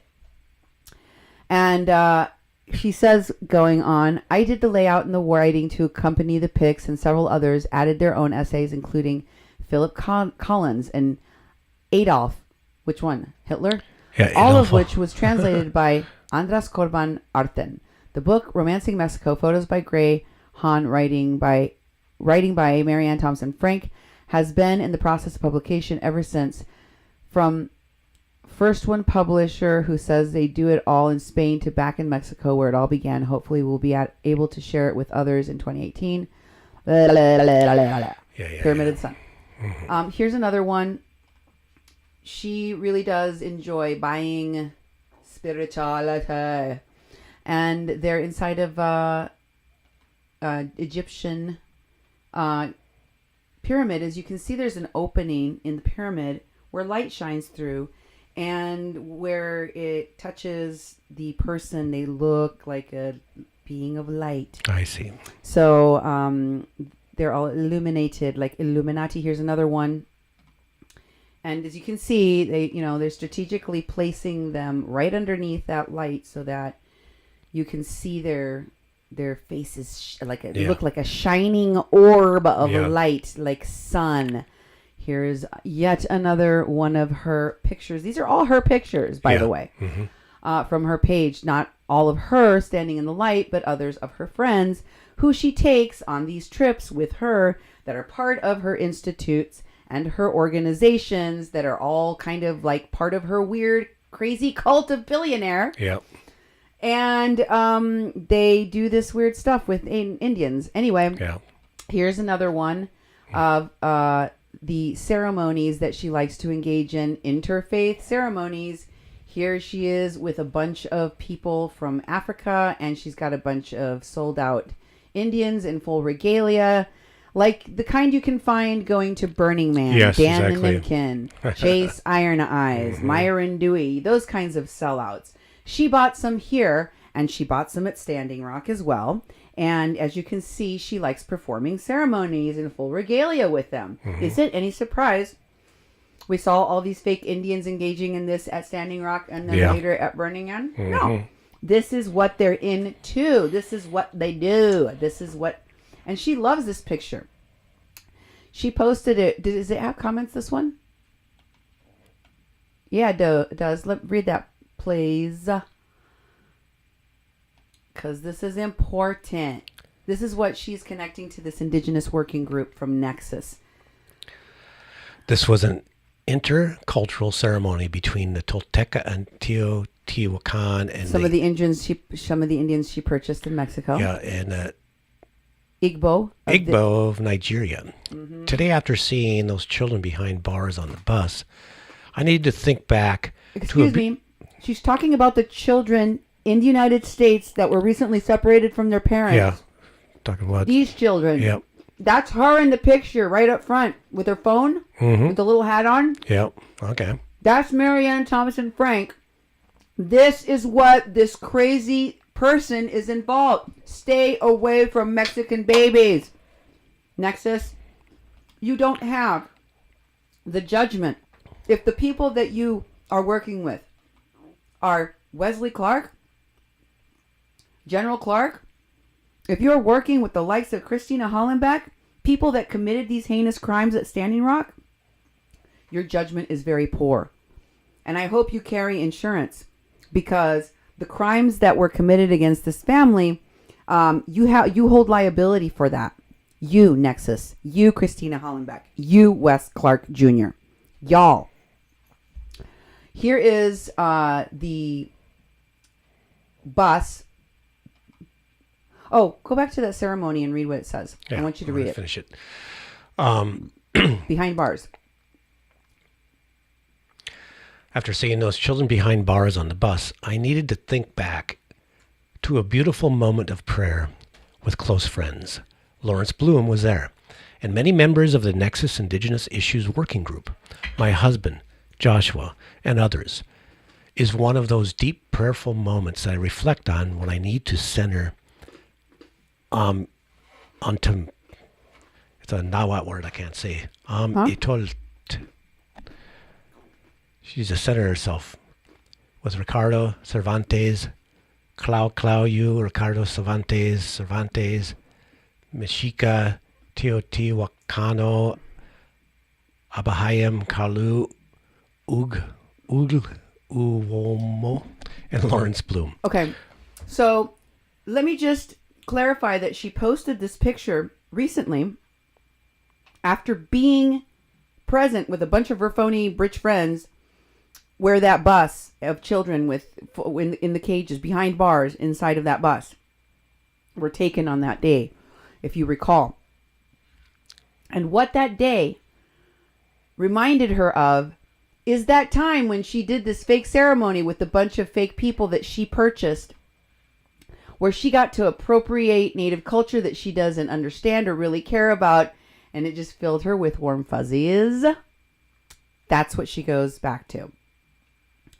And here is Marianne in a short clip of one of her videos talking about the kids in the cages she witnessed.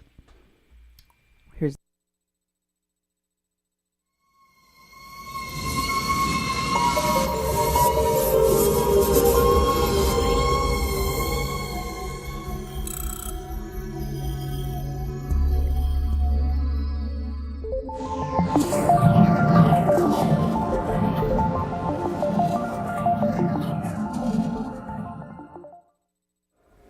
So, good morning. We're here with Marianne Thompson-Frenk, and we've been here together for the UK Club of Budapest launch.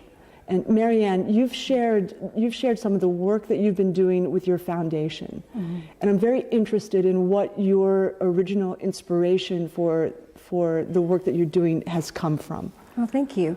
Well, the work from the Mimosine Institute really has come from a lot of different places, but one of the most profound ones is a place located outside of Cuernavaca, Mexico, called Xochicalco. And what it is it's a place, pyramids, but they have a pyramid for science, they have a pyramid for arts, a pyramid for health and medicine, every area of knowledge. And this place was very sacred to the Native Americans a long time. That was not the right video. Whoops. The video, which we obviously don't have, maybe I can pick it out if I can look at the ones you got. Yeah, that's not it. That's improperly labeled. Okay, then don't have it. That one is completely not there, I don't think. It's not there. Oh, yes, it is right there. Right there. That's it. She's wearing the red necklace. Yeah. Okay, so anyway, we won't show you that clip, but this woman found a way of not talking about the kids in the cages while talking about the kids in the cages. I'm not going to lie, I didn't watch the whole thing. I can barely stand and listen to her. But she seems to be able to center herself in everything that she does and talk about her power and her impact to change the world and her great knowledge and her amount of what she is so smart. The rich people have the smartest words and they have the smartest smarts and the smartest people around them, like billionaire Trump. And if you believe that, I have a bridge to nowhere to sell you. And these people would probably fund it because that's what they're into. They're into wacky, crazy stuff. So next, I have these connections to Nexus. Here's what they were doing with Standing Rock. On November, they posted this update about Standing Rock. And it's in the Indigenous Working Groups. What did they say in this post of November? What date is it? This is November update. Okay. Might be over here. November 3rd, November 2016. 3rd. All right. Okay. Think about what was happening at camp. This was right before the cannons of water and all of that happened. Okay. And remember, that was a bunch of actors and people that were working with Seven McDonald, the promoter out in Hollywood that was hired by Wes Clark Jr. and Maggie Day. And all of the people that they took out there to put on a show for the cameras and the cops, which was people like Evan Duke and Ed Higgins and all of those folks. That's what they were there for. They were there to get into the documentary, to be in the movie, to get in front of a camera, to get in the movie awake. Oh, yeah. You know, that crap that Seven McDonald was also promoting. Josh Fox. Remember? Wes told us all of this. Yep, exactly. Okay. So, Nexus sends out these notes to their members. That's how they do their communications and this, give them heads up on stuff. This one is in November 2016. Dear Nexus members, our 3 Nexus working groups have teamed together to help purchase a tent and heaters for Navajo Human Rights Commission, who are in charge of obtaining a warm tent for the lawyers donating their time in North Dakota. As of 80 to 100 people are arrested per day, they need to house 8 to 10 attorneys any one time so there are enough to handle the constant mass arrests. They also need a tent for the water protectors. These have to be a very specific type of tent to handle the freezing conditions. 55 by 18 feet, insulated liner, floors, and 3 multi-fueled heaters. And a setup of 1 tent with heaters is around $3,253. They also need blankets, first aid kits, and chargers for their phones, as access to social media is paramount. If you want to make a difference, this is your chance. We're collecting all of these items and we'll be sending them up there as soon as the 2 tents are purchased. Please mail any of these items that you can obtain and or checks. Please write donation designated for No Dapple Lawyer Tent on your check to the Menominee Institute towards the purchase of the Tent 2 Attention Nexus Indigenous Working Group for No Dapple, the Menominee Institute, 2902 Maple Avenue, Dallas, I Texas. wonder if that means something. I know I have to look up that address with them. We'll announce a way to donate via texting your cell phone soon. Yep, look up that address. Write it down. Yeah, that's another address to look up. Mm-hmm. Okay, so then here's another one from December 4th. This December 4th update. Mm-hmm. What does this one say? Okay. Oh, wait, go back to the November thing. Okay, just one moment. No, don't go back. I just remembered we already saw the date and the comment. Yeah. This one does have a comment, so I want you to read the whole post first, which is their update letter to their members, and then read what she said when she posted it. Okay. Pipeline update, December 4th, 2016. Yes, the Obama administration has denied the Army Corps of Engineers a permit for allowing the pipeline to go under the Missouri River. It's a victory, won by thousands around the world who fought for this, and a victory for humanity and the environment over corporate greed as remarkably historic. However, President-elect Donald Trump has stated that he is for the pipeline, so we must remain watchful and not let up for the transition of power occurs, especially as Trump is invested in the pipeline and the oil that would go through it. So celebrate with gratitude and victory accomplished, but be prepared to keep defending the people and our water, because Trump has too much of a conflict of interest to be expected to view the situation objectively once he ascends into office. Speaking with Maria to prep for the tribes, now to learn more about what the plan is, the camp, etc., there's talk of Trump undoing everything the minute he enters office. Remember, he's a major investor and has therefore helped pay for the use of brutal force on the protesters. If an environmental impact statement can be done before he enters office, it will be much harder for him to undo the new protections. But he's already chosen fossil fuel industry people to take over the EPA, so that it can't be accomplished before he becomes president. It'll be a continuing fight. We have been informed that the attorneys are expecting non-compliance from the DA, so there may still be a need to get supplies up here. We'll report as we learn more. So the Nexus group, as you have now seen, this group of inherited wealth of billionaires, of which this woman, Marianne Thompson-Frenk, is just one. Christina is just another. How many members do they have? Who knows? Sounds like they have hundreds, thousands probably. Yeah. This is what they were working on. They were working on financing the vets. They were working on financing the media, the marketing, and they were also financing the WPLC, the lawyers.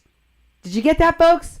All of the people that were involved in railroading Kathleen Bennett, falsely accusing her, hiding the story from the public in the media, and Nexus was helping fund all of that. All of that. Look at the comments posted with this. Yes, the Obama administration has denied via the Army Corps of Engineers the permits allowing the pipeline under Lake Oahe. This was, of course, December 4th. And it says victory was thousands around the world, blah, blah, blah. And then it says, however, President-elect Donald Trump has stated he is for the pipeline, so we must all remain watchful and not let up as the transition of power occurs. And don't forget, the witnesses in this case told me that Wes had told them that he expected he was going to be on Trump's transition team. That's right. Wes Clark Jr. Didn't end up on it for some reason, but he wanted to be. I think these people always wanted the pipeline to go through, and we're going to work to ensure that happened. It's pretty much everything that was on the other thing. Yep. Keep going. I think there's something at the bottom that was revised. Oh, no, we didn't put it in there. Okay. Well, anyway, moving on to the next one. Here's, oh yeah, there it is. There it is. Go over to the comments again. Okay. Blow that one up. And as you can see at the very bottom, it says, Aaron Berger and Dylan Lannis, Nexus Working Group on Climate Change. Christina Hollenbach, Nexus Working Group toward Equal Justice. Mary Ann Thompson-Frenk, Nexus Indigenous Issues Working Group. This was done on December 4th. Yes. They had already, this group and the vets had already targeted Mary, and Kathleen had already sent Mary to IHS on December 1st and left her stranded there, had already had these security people and medics out at Standing Rock investigate whether or not Mary was raped and even insinuate that she needed to be sent to the hospital to have a rape kit performed on her. Already they were doing this at this time, and they were working directly with General Wesley Clark and Wes Clark Jr. the entire time. Next, here is the third part of that. You already showed this one, didn't you? Nope. Oh no, there's more. Nope, I didn't. Scooch over. It says following information. Oh, this was on the energy transfer pipeline and the administration's decision. Basically, it says that, you know, even though they gave the easement, they denied the easement. That wasn't going to stop the pipeline continuing to be built. And then the next one, please. There's a bunch of people tagged in here, and I want you to notice the name at the end of that list. And also notice that he is no longer on Facebook, or at least he has blocked and unfriended Duke and I here at KPPPLP because we exposed his lies finally and his connection to all of this. But you can see Wes Clark Jr. was tagged in this post. Yes. So he was working directly with them and was tagged in the post and was aware of everything they were doing and of her and what she was working on. And when she Christina Hollenbeck, went to camp, there are text messages between them as she goes out and does what she and he are working there together on. Okay? And next, we have a picture of Marianne Thompson-Frenk and her close pal, gal pal, Christina Hollenbeck, at a Nexus event. And if you can blow that up and read that for me, that would be great. She says, Christina Hollenbeck is one of the most dedicated, passionate, informed, intelligent, strategic, compassionate women I have ever been blessed to know. She does not need to be of any one demographic in order to care so much for their well-being and basic human rights and human dignity that she will put herself on the front line, risking everything to do what is right and what is needed. She is simply a warrior with Christina Hollenbeck. Now, you guys all may recall how when we were initially reporting the story of Kathleen Bennett and we found, you know, this Bill Running-Fisher and Mulaney Stoneman who were telling this completely made up story, we also learned that Mulaney was quite theatric about her involvement in every part of Standing Rock. Her children were almost killed on the night of November 20th. She was out there. She saved the life of the guy that got the heart attack. She helped carry Sophia Wolanski to her vehicle. She participated in every major tragedy and every major accident that happened. She called herself a medic, even though she has no medical background. And so did Christina Hollenbeck. And as you can see here, this Marianne Thompson-Frenk is touting her as being one of the frontline warriors when she was nowhere near that at all.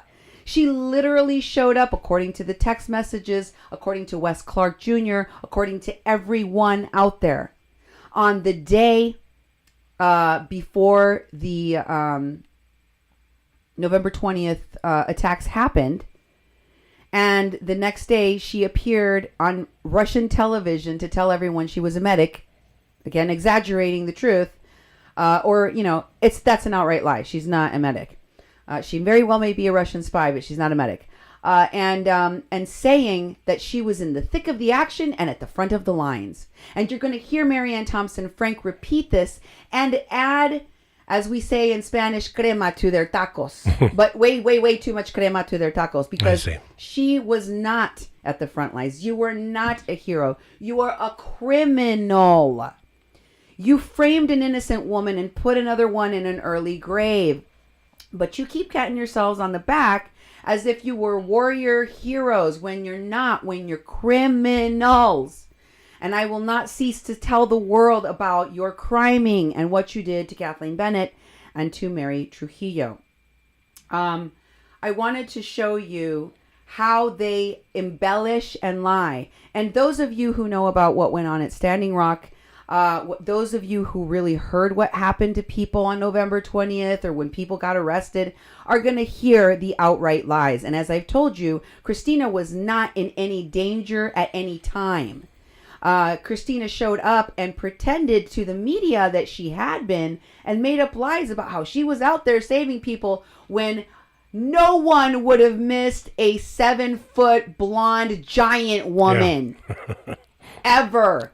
I mean, look at the way she dresses. Just look at the way she dresses. She looks like the Ice Queen.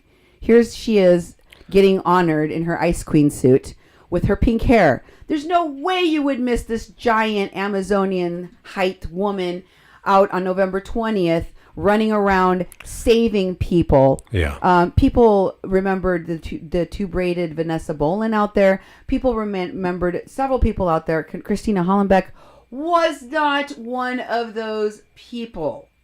Okay? If you're just tuning in, you are listening to A Mexican Crossing Lines on 88.1 FM KPPPLP Fargo Moorhead, where we are adding local color to your airwaves.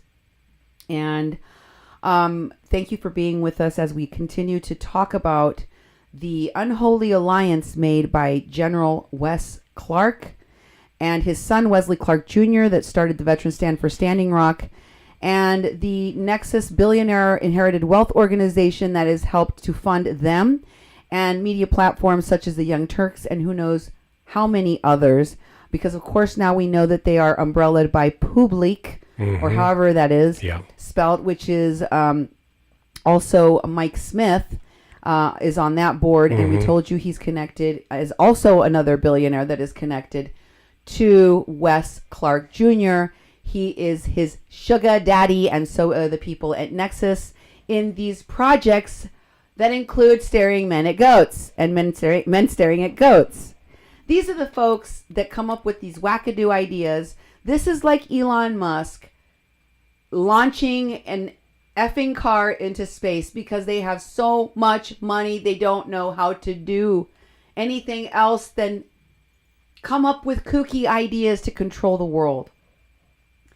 I mean, this really gives new meaning to, evil millionaires or evil villain people, the wealthy villain people. They it's almost as if in automaton robot fashion they go out there because they want to be philanthropy and good, but they end up getting a woman falsely imprisoned and another one killed at an early age that she did not need to go to her grave at because of the horrible treatment that she received. And it was Christina and these people that did it. And shortly thereafter, they went to the New York United Nations with this Nexus event to be honored. And here is the picture. I wanted you to read what it said on there for me.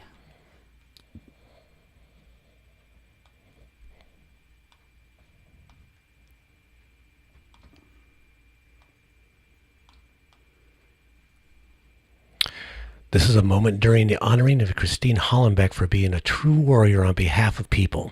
The shoulder in the left side belongs to Manape Hochiga, who is singing a song that he began during the presentation. The necklace she is wearing, the necklace is made of bone by Tolteca artist Gabriel, who presented it to me in the recognition of my helping both the Maori people and the Tolteca people. He gave it to me at the Teotihuacan during a cultural exchange between chiefs, Rantugala Black and Ricardo Cervantes, Mexica Tolacono. The Tolka have taught me to give away something that means great idea. No, that means great deal, and not something that means nothing. So I made it perfect sense that it'd be used in the ceremony at the United Nations today in order to recognize this truly outstanding woman warrior for her standing up for indigenous people in the United States of America. Christina risked everything to be of service during the fight against the DAPL pipeline and deserved this recognition and so much more. It was my humbling to get to recognize her today. There are 3 videos that cover this presentation. As we upload them, I will post the links here below. Phonies recognize phonies. And Oh, man. And I'm not going to put you through the hell Yeah. of listening to Christina Hollenbach give her fake speech of acceptance and start talking and crying about how she's just traumatized just remembering what happened at Standing Rock because that was her home. I'm really thinking she might have been homeless because they don't have an office there in Washington, D.C. that's really a brick and mortar Nexus building, so she might just be traveling around the world and couch surfing on Gwendolyn Cates' couch and then Wes Clark Jr. and who knows where else, right? Yeah. But I will let you hear the nonsense that Marianne Thompson-Frenk said while she honored her. Pay special attention to how she embellishes how cold it was and how Christina Hollenbach was in lots and lots of danger. She insinuates that she and all the women that were out there, like her, warriors that they were in constant danger of being raped and beaten down and put in cages. Like, it's a little over the top. Yeah. Take a listen. I'm so glad. Can you hear me?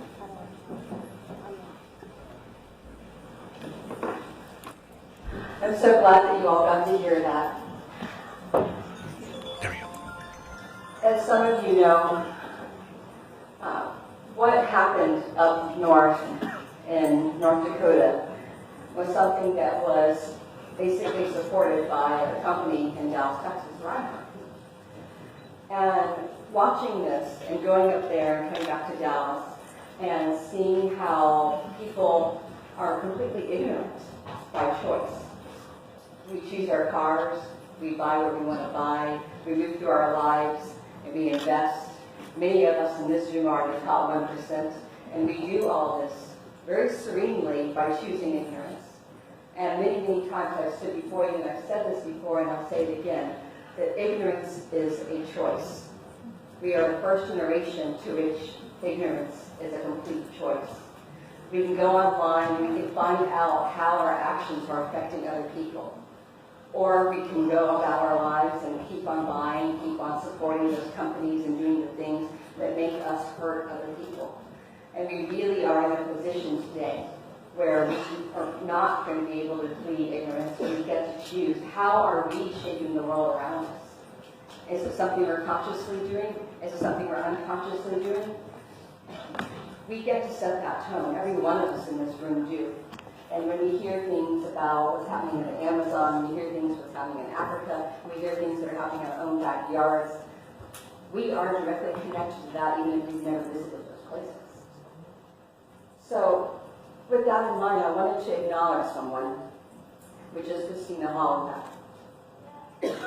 And the reason I wanted to do that is I want to put in perspective what she faced. Many of us write a check. Maybe we visit a place and then we leave. But if you guys could close your eyes for 1 brief minute and picture this. You're in a freezing tent. It's below freezing. There is a voice that's going as loud as it can, and it's saying to you that when this person becomes the leader of your country, you will be raped and pillaged. And it's said again and again and again. And randomly through that night, people are being yanked out of tents and beaten. And if you're a woman, you're told not to go by yourself out, walking in alone because somebody might come by in a snowmobile and grab you. And if you're one of those people, you can be stripped and put in a barbed wire fenced area after they showered you with cold water for you to stand there. Wow. If you don't believe me, look up Amnesty International and you'll understand this is what she faced. And she did it again and again and again every night. This is just one small idea of what it is that she faced. People that protested and went into the waters nearly drowned because they were having tear gas and other pepper spray put in their faces. This is our government. And when I went over and I talked to people that were veterans and listened to them, not my words, what the veterans said. People that were, I met some people that were in their 70s, I met people in their 20s, all veterans and everything in between. And they were saying, these are the same kind of things we do in other nations and we want their oil. The reason why I'm sharing all this with you is because we like to silo things. We like to say, this is an environmental issue, this is a human rights issue. And we like to separate it. It's not separate. This is all intimately interconnected. And we are the first generation have responsibility to see that. Now, not every one of us is going to be able to go and put ourselves on the front line and do that, and it's really to give up everything. But because we have one among us that did, she is nothing less than a warrior. And because of that, the Tolteca wanted to come and recognize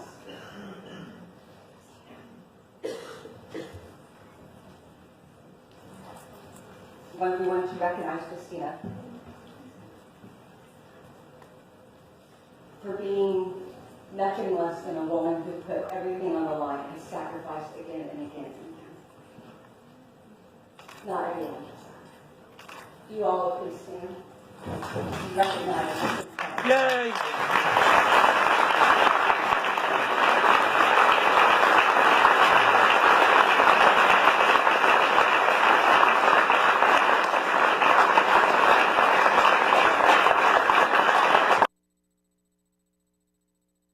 Well, as you heard, she credentializes her as being a warrior, and now she's going to give her an honoring that, of course, a billionaire can pay for. And you can get fake Indians to come and do these fake ceremonies and all sorts of great things. When you're that rich, you can buy anything. Yeah. I wanted you to go back to the video that we didn't play that we missed, which is the conscience one. The kids in cages thing? Nope. That one, I guess. The one that you Mislabeled? Mislabeled. The one that you mislabeled. Okay. It's actually called Conscience. Okay. Marianne Consciousness. All right.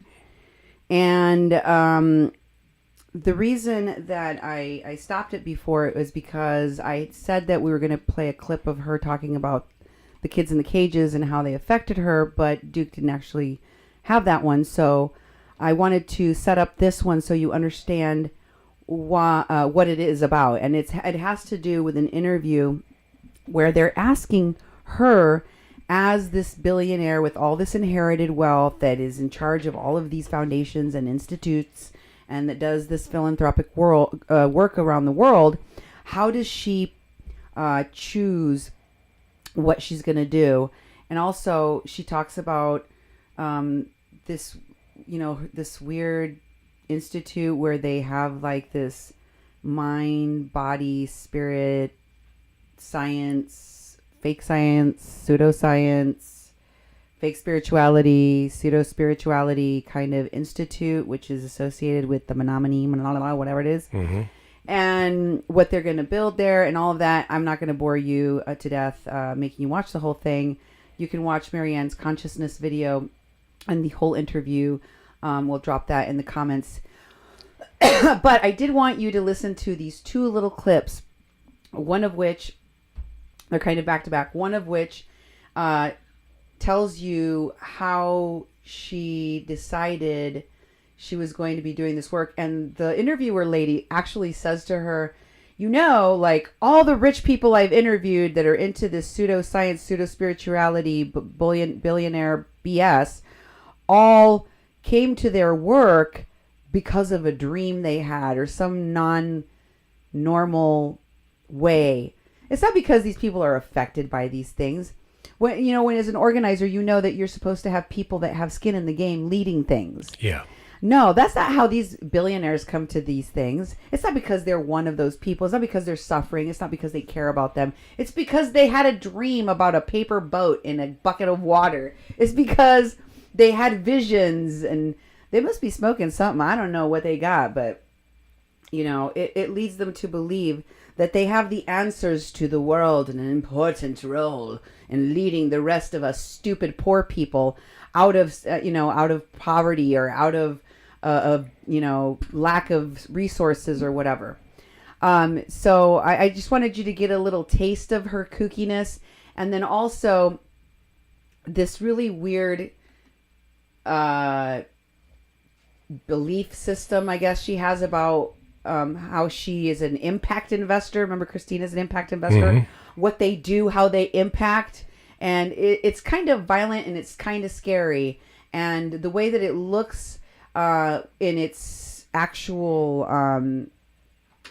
functioning is what they did to Kathleen Bennett. They framed a woman. They used a whole bunch of people to do it. It was a very elaborate crime in which they involved people that were veterans, people that were part of security, paramilitary contractors like Bill Running Fisher and L'Oreal Blackshaw and Von Bolage. And they kidnapped a woman and took the custody away from her family members and gave it to a complete stranger who put her in a hospital and tried to kill her. Like, that's what these people did. And then they try to leave this woman in jail. They try to cover the media story, and they try to cover everything that they did up so they can keep on killing people, so that you'll give them the credibility to keep on running things, no matter how badly they botch them up again and again and again and again. No matter whether they're cozying up to terrorists like the ones connected to Linda Sarsour, but they're running that poor people's campaign, or you got fake Miwok Indians like Desiree Kane doing it. But it doesn't matter. You just got to keep letting them lead. Put the blinders on and let Winnie Wong, right? Keep letting these people connected to these billionaires and these politicians and policymakers and even Saudi princes, even Saudi Arabian princes, yes, are connected to these folks. So let me tell you why this really disturbs me right after you listen to this clip. It's this one right here, right? That's correct. You had it right there. Or you had No, I have two of them, so unless they're both screwed up. You when you played the Kids in Thank Cages you. one. Yep. Well, the work for the Mimosine Institute really has come from a lot of different places, but one of the most profound ones is a place located outside of Cuernavaca, Mexico, called Xochicalco.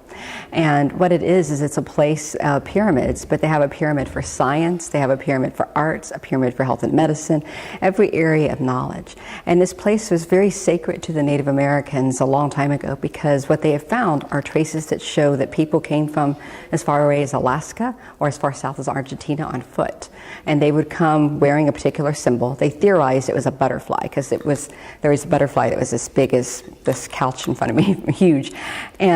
But people would wear this, and when they wore it going from city to city, town to town, it didn't matter if there was war going on between the tribes. They would say, oh, this is a person that is not involved in the politics of the day. This is a person who's making a trek on foot in order to share their knowledge for the benefit of humanity.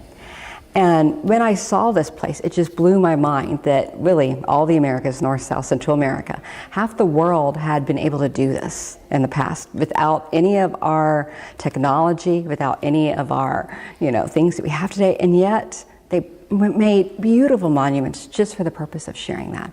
And the technology was so advanced for their time. They had hot and cold running water. They had, I don't know if you ever made the experiment of doing like a little camera with cardboard with a pin here. They had a version of that where it was in a cave, and it's about this big and deep in through the rock. And they could put their hands, and you can still do it to this day, and the shadows show the skull and the bones, whatever part of you put in there. So they diagnose like an X-ray. So these are the things that people were doing, and it just blew my mind that this is what happens when humanity can come together.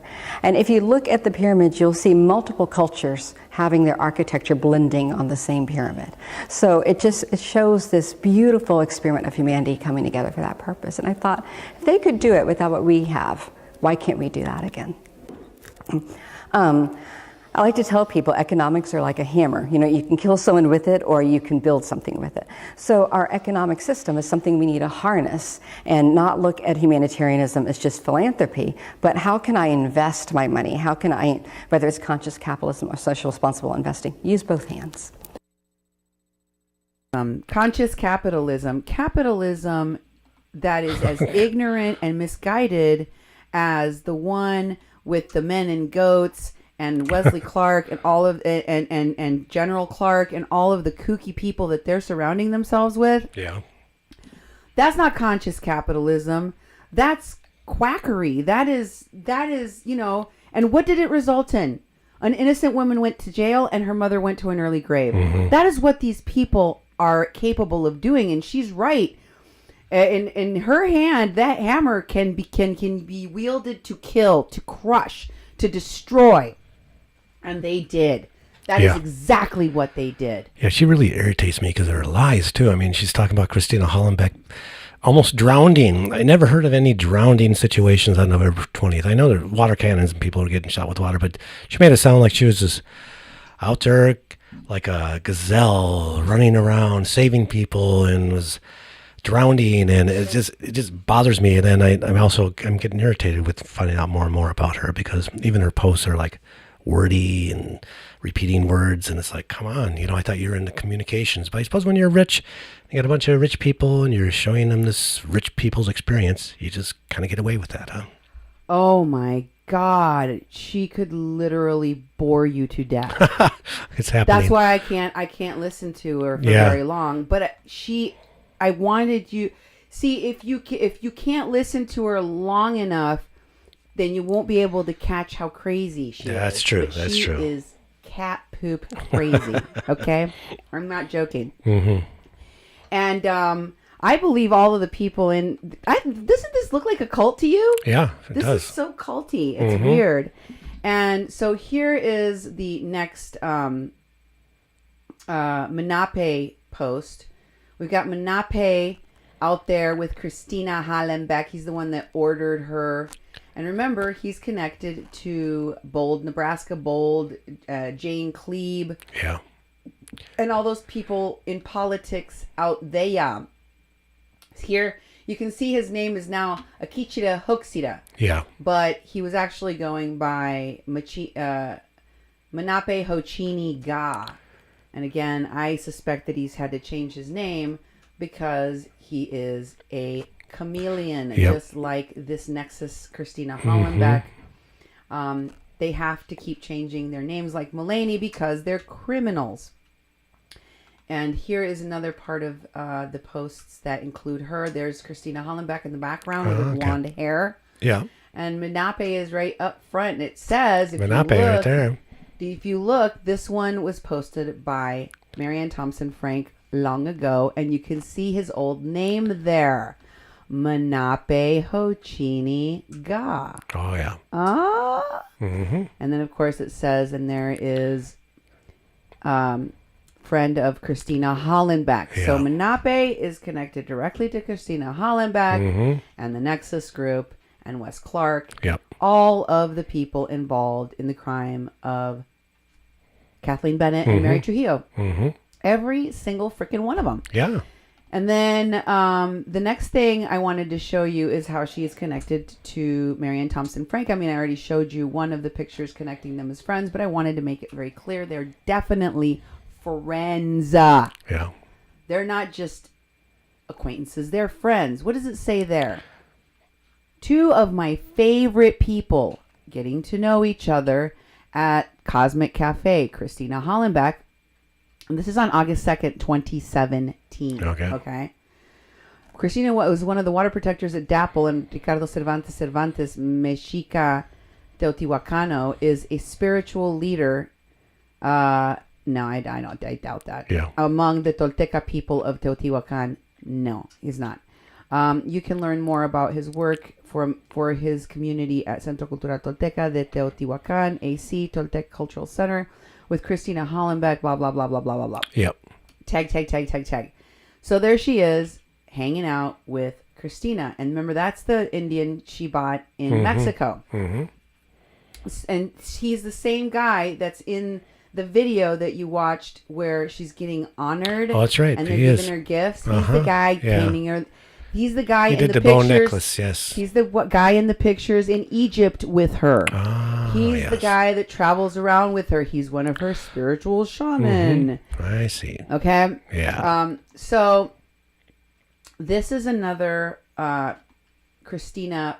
These are pictures of Christina Yeah. in the Illuminati Oh, poses. there she is. This is one of her. This is Christina's post. If you pull it down, you can see. No, down. There it says, Christina Hollenbeck added this photo on August 31st, 2017. Do you see how closely that is right after this other picture? Yep. Because she went to Mexico I with see. with the Tonatiuh guy I see. and with her buddy Marianne Thompson-Frenk. Mm-hmm. And the next one says underneath. Oh, that's the whole picture. You can see her. So she's standing underneath, you know how they did in the other ones, inside of a pyramid, where there's the hole that lets the light shine through. And when you stand, it makes your face look like a glowing orb. Yeah. So they're all the weird cultural Illuminati. Here's another picture of herself doing this weird Illuminati thing where she has her face all a ball of light on August 7. And what does it say on the bottom? Have a look. It says from her, Patricia Richards. That's Grandma Patricia. Oh, remember her? Yes. That fake Indian, because she's like Italian, remember? Mm-hmm. We showed her recently. Yeah. And Patricia says, wondered where you went, Mini Unchi. Mm-hmm. And Christina, Hi, she loves being talked to Yeah. in Lakota. She's like, hi, Unchi. I am still down in Teotihuacan with my Tolteca family. I think it's Marianne Thompson-Frenk Tolteca family. Mm-hmm. Did you buy them too? Do you own part of them? Yep. She says, be back this weekend. So Let's talk soon. where are all the Indians you purchased, Christina? Well, there's some over here and there's some over there. Yeah, exactly. And so here is the next picture. This one is Wes going to Marianne Thompson-Frenk posts about Wes. And in her post, she says, I feel tremendous. This was, as you can see, September 2nd, 2017. Okay. This is just months after the conversation I'm about to play for you. Okay. That took place, an interview with me and Wes in June 20th. This is just months after that. Yep. And she posted it saying, I feel tremendously blessed to know so many remarkable people who are doing their share. By the way, this isn't an album, Duke. Okay. Labeled people that inspire me or some nonsense like that. And there was see. only 3 people in there. And this was one of them. And she said, The short list. I feel tremendously blessed to know so many remarkable people who are doing their share to make the world and our country a better place. Not all of them get the publicity they deserve. But as my elders have asked me, who among my generation and younger are leaders that I deeply respect, I felt I should begin this album here so that you can meet a few. There really is only a few. And get a taste as to why I hold them in such high regard. No, we don't all think the same way, and certainly have our share of disagreements, but every one of them are individuals I give thanks to Creator for every day, for their presence in our world, and for their continued selfless leadership. She talks like an Indian too. Yeah. And yes, she's Mexican, but remember she was adopted and she knows nothing about her culture other than what the fake sold out purchased Indians that she's bought, her, shaman that she's purchased, have told her, and now she walks around talking like that. Yeah. Okay, so then here is the quote from Wesley Clark that she posted along with this picture. Quote, the Russian goal, Russia just rolls right off his lips, doesn't it? Yeah. The Russian goal, he would know all about it, wouldn't he? Yeah. The Russian goal is to split the United States apart along racial, ethnic, class, and political and religious regional lines. Placing Trump on the throne just sped up their plan. Powerful nations often defeat themselves. It was the strategy we used against the Soviet Union, and it is still strategy Putin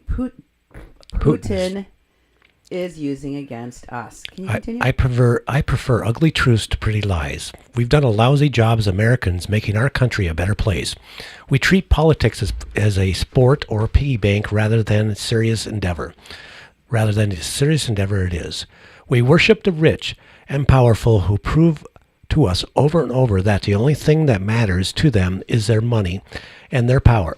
We continue to discriminate against our fellow Americans for any number of irrational reasons. We are not honest about our past and the horrible atrocities and injustices we have committed, often against our fellow citizens. We continue to hate and fear one another. We are robbing our children of civilization and probably life itself in our suicidal march towards an enemy that cannot be fought with tanks or bought off with gold, the climate. Putin sees our weakness and knows where to strike. We will always be vulnerable to these lines of attack until America lives up to his promise. Liberty and justice for all.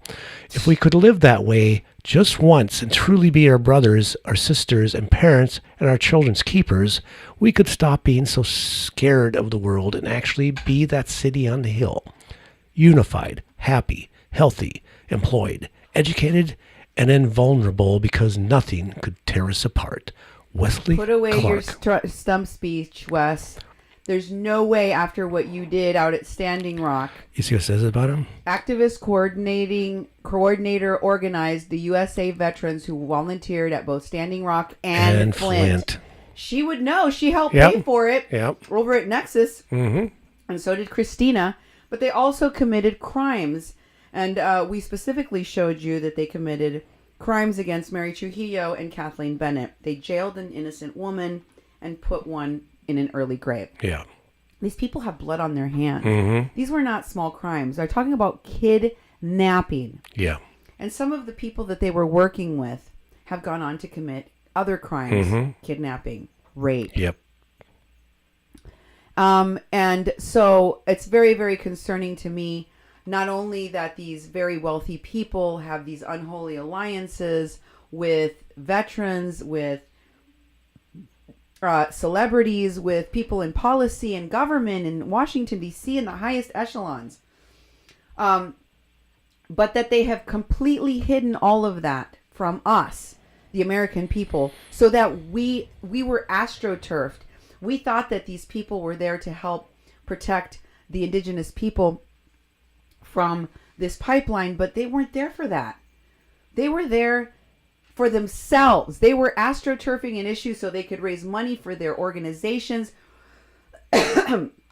for their crooked lawyers, for the these kooky projects, pseudoscience, this crap that I've been showing you that they are behind.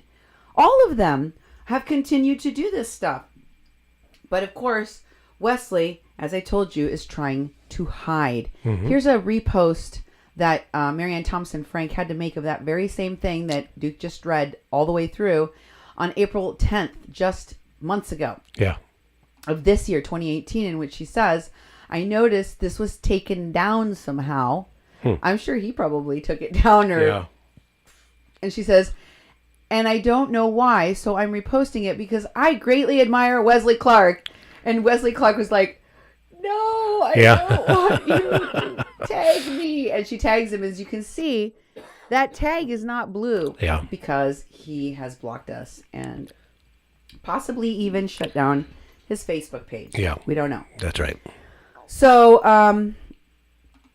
I wanted to now share with you how Nexus was connected to the WPLC, and specifically, I'm going to play you a video that played in Dallas, Texas, where Marianne Thompson-Frenk is from, where Sarah Pipes is from.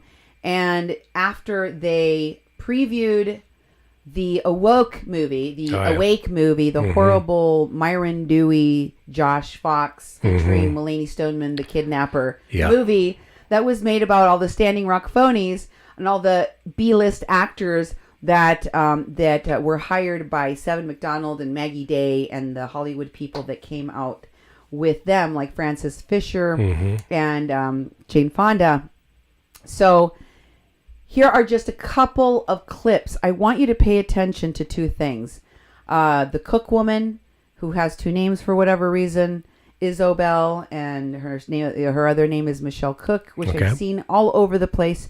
She was recently in the videos that we shared with you of the people traveling all over Europe, which was, Sarah Jumping Eagle and Wash Day Wee, and this Michelle Cook, and I can't remember who else, but some other women that were going over there and telling the banks to divest. In that show, I showed you that Myron Dewey and that other Patrick Kincaid guy were traveling around in China and in Japan as well. Excuse me. And we showed you that Chase Iron Eyes and Tara Houska were also with this Justice League group or whatever that was traveling to Palestine and Israel. In this clip, I want to show you this woman who's been doing all of that traveling as well. She's Navajo, and Wes has talked to me a lot about his connections to his friends that are Navajo. Marianne is the MC for the panel, and she lets Michelle introduce herself. And then I want you to hear how she does a similar thing like what we just saw her do with the honoring of Christina Hollenbeck, where she elaborates about why Michelle is such a warrior woman, what she has had to sacrifice out there in the camp, and what the lawyers that were out at Standing Rock had to sacrifice at the camp, what they were putting themselves in, in the front lines of, what they were putting themselves at risk for, and how she embellishes and or outright lies about things I'm sure this woman never even encountered. They were like Mulaney. They showed up in really nice clothes with, minks on for their photo op. But there goes again how Marianne Frank and all of these people lie about how they're heroes and warriors, and they just pat themselves on the back. Take a listen.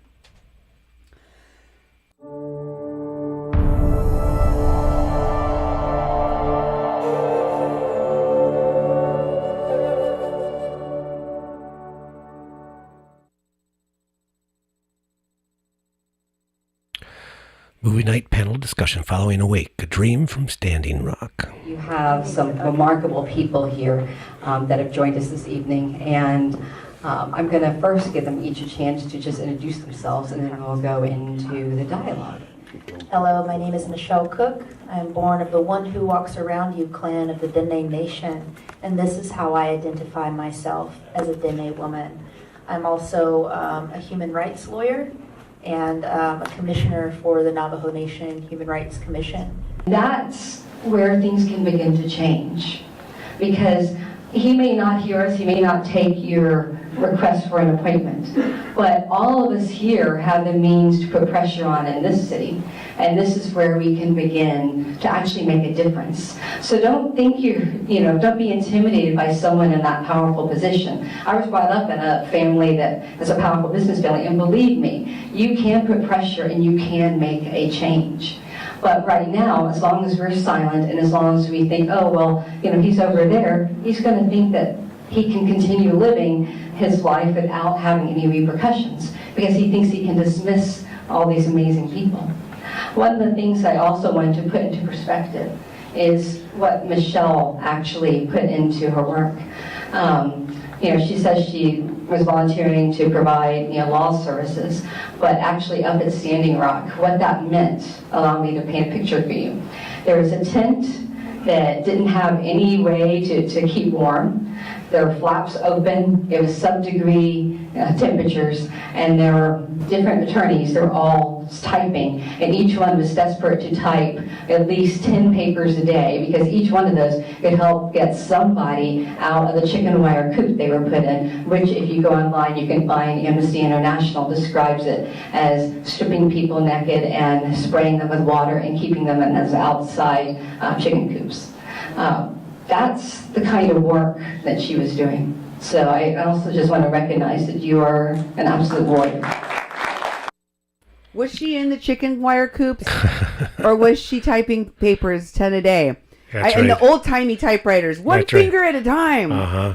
Like, there were people in dog cages that were put in dog cages at Morton County. But they weren't outside. They weren't outside naked, being sprayed with water on their way. She's just making up stuff. She's bothering me a lot with these lies. And I don't want to minimize the horrible things that happen to people with the arrest. No. But she's making a mockery of it for giving someone an award, and all this panelists sitting up there, and they're trying to discuss this movie Awake. And I watched that whole video with you. We only gave you a couple minutes of it because you'll start poking your eyes out because these folks aren't going to talk about the movie. It's a panel discussion about whatever else they want to talk about in Texas. In fact, they should have just focused on Texas. Let's talk about what's going on in Texas. Well, she won. And it somehow had to be connected to take the opportunity of the Awake movie. And let's talk about some other stuff. So that really bothered me. I'm really happy you chose not to play much more of that video. Oh, God. I'm sorry I made you watch so much of it when we were researching the video. But, I mean, I had to know what was on there. That's, That's true. I know by the time we were both done, we had to have a stiff drink because we wanted to poke our eyes out.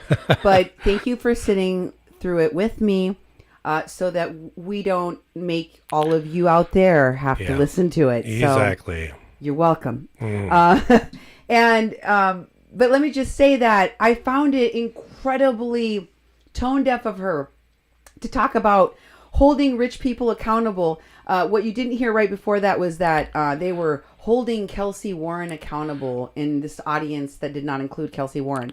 And for those who don't know, Kelsey Warren is the owner of the Dakota Access Pipeline, the company that owns the Dakota Access Pipeline, Energy Transfer Partners.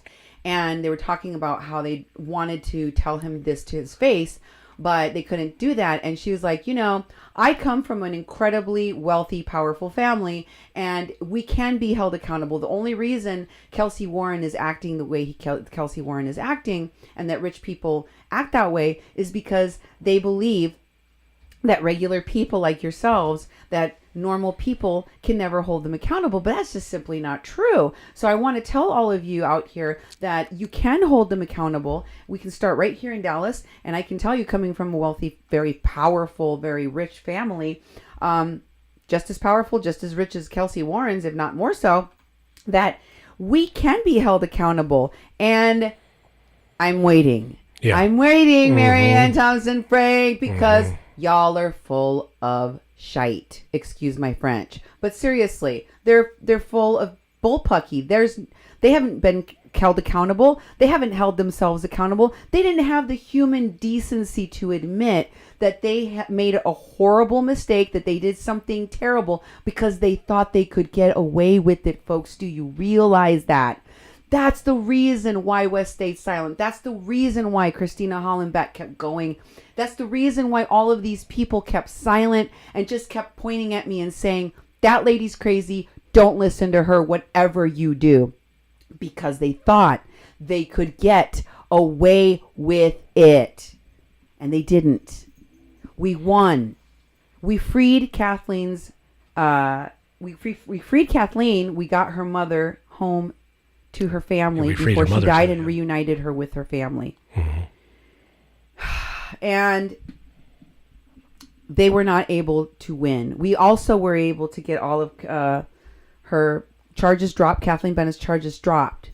And she was completely exonerated. We proved conclusively with statements from the people that accused her and video evidence that the crime that she was accused of could not have ever happened. Did not happen. And even now, they're all going to try to pretend they didn't commit a heinous crime for which they need to be held accountable for. That they are not these socially responsible warriors for humanity. They're monsters. They're clumsy monsters and weird, wacky, unscientific, quackery weirdos. I mean, that's what, that is what they're associated with. That and the alt-right. Like, it's downright creepy.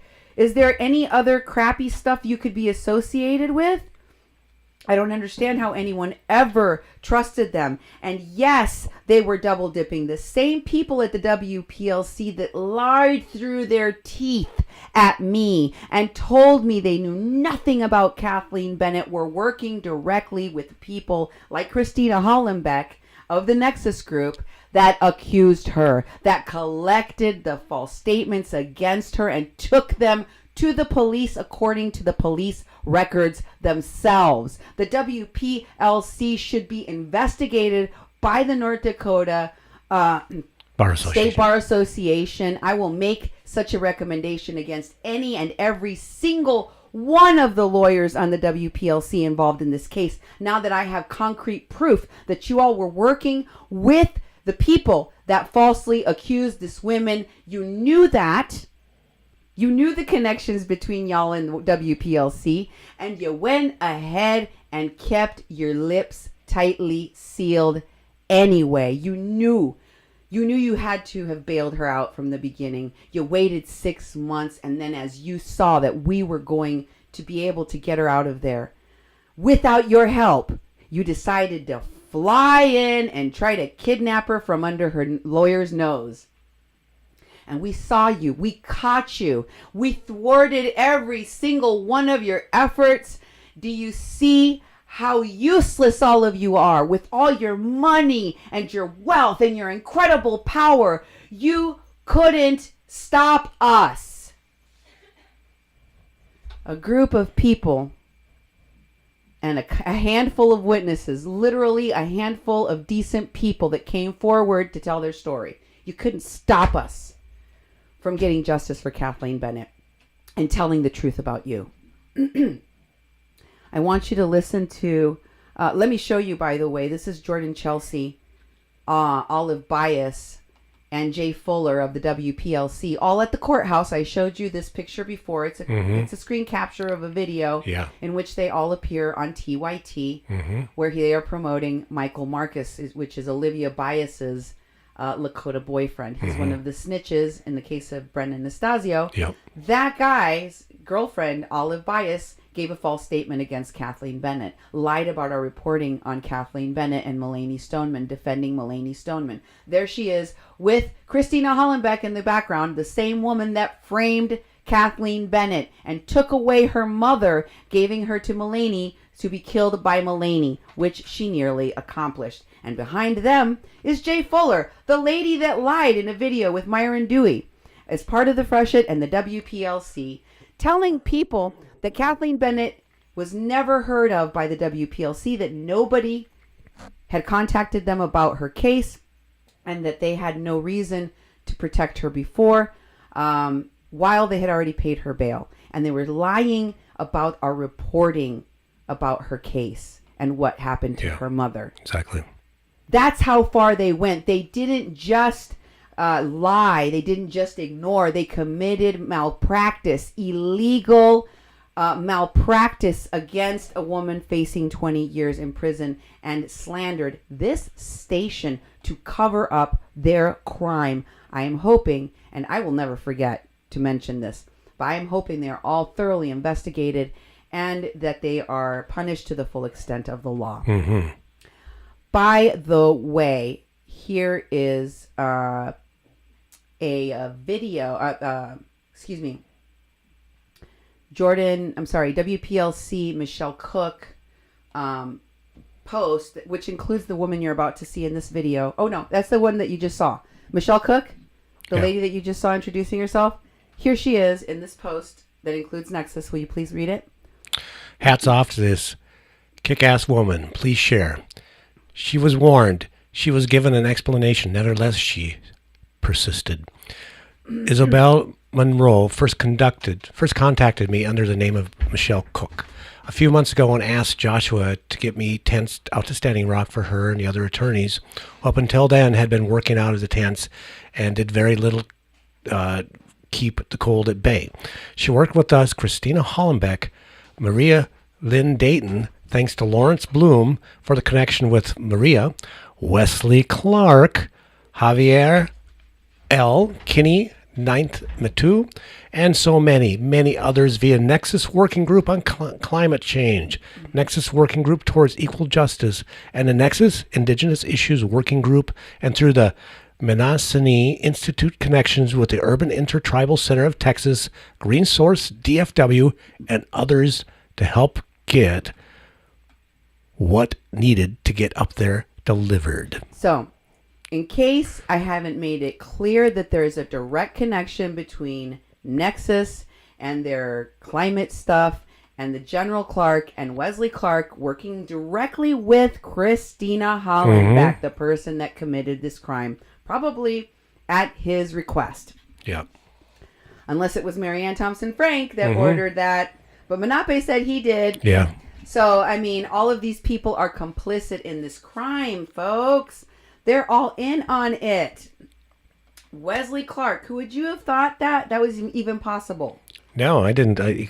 Again, there's been a bunch of people that we've looked into closer since we've actually kind of went backwards to put stuff together, because all this stuff keeps on coming up and stuff is so current and people are going around the country, that I didn't have a lot of suspicions of people because I felt that they were there to help. I thought they had something because they professed one thing, that they were there to help people, and they would use their celebrity status or their influence or their connections to people in the media to get something done.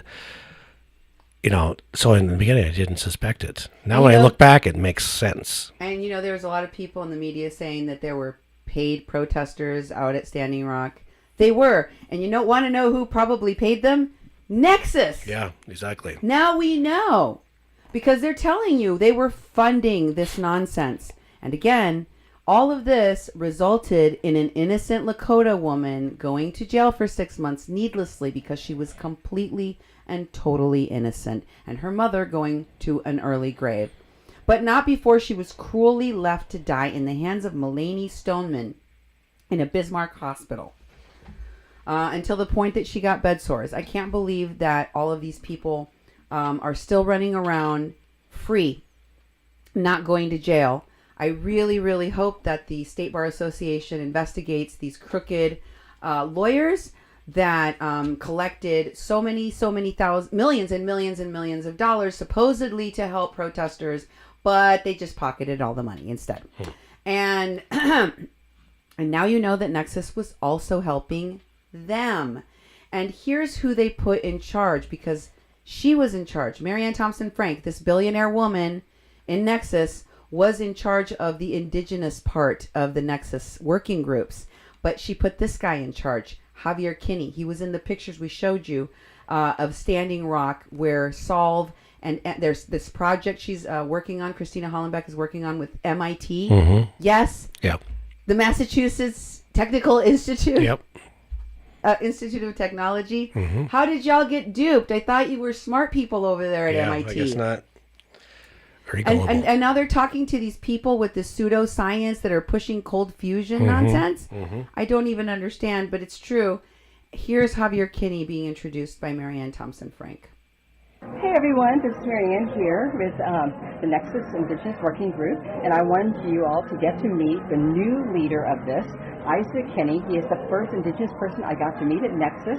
Many of you know his brother Javier Kinney, who's been with us many years, and he and Abayam and Kalu and Tonatiuh and the other Indigenous people are going to be taking over the incredible work that's going to be coming out of the working group from now on. So I wanted him to get to introduce himself to you and tell you a little bit about his tribe and what their ideas are for continuing things.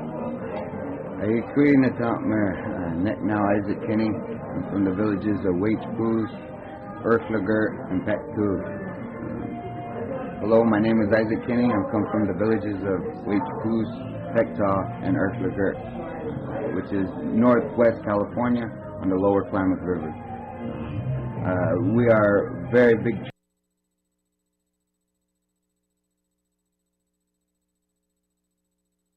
That you're going to play the whole thing. It was. I can tell you that this woman does not know anything about Mexican culture. I have white friends that speak Spanish and know more about Mexican culture than this woman does. Yeah. Marianne Thompson-Frenk. She does not know what the hell she is talking about. She has never been poor. She has never suffered. The things that people, especially not in Midwest North Dakota, have to go through. I resent the fact that outsiders that are from this inherited wealth are making the decisions about what happens here at home.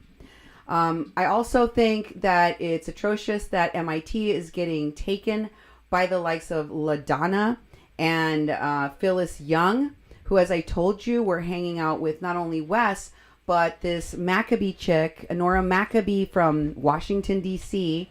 You know, her daddy was in the CIA, and she tells all of these crazy stories about her life.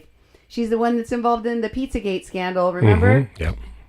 Okay, so these are all of the people that are getting themselves fellowships with MIT, people that are involved with the cold fusion and Sean Stone. Mm-hmm.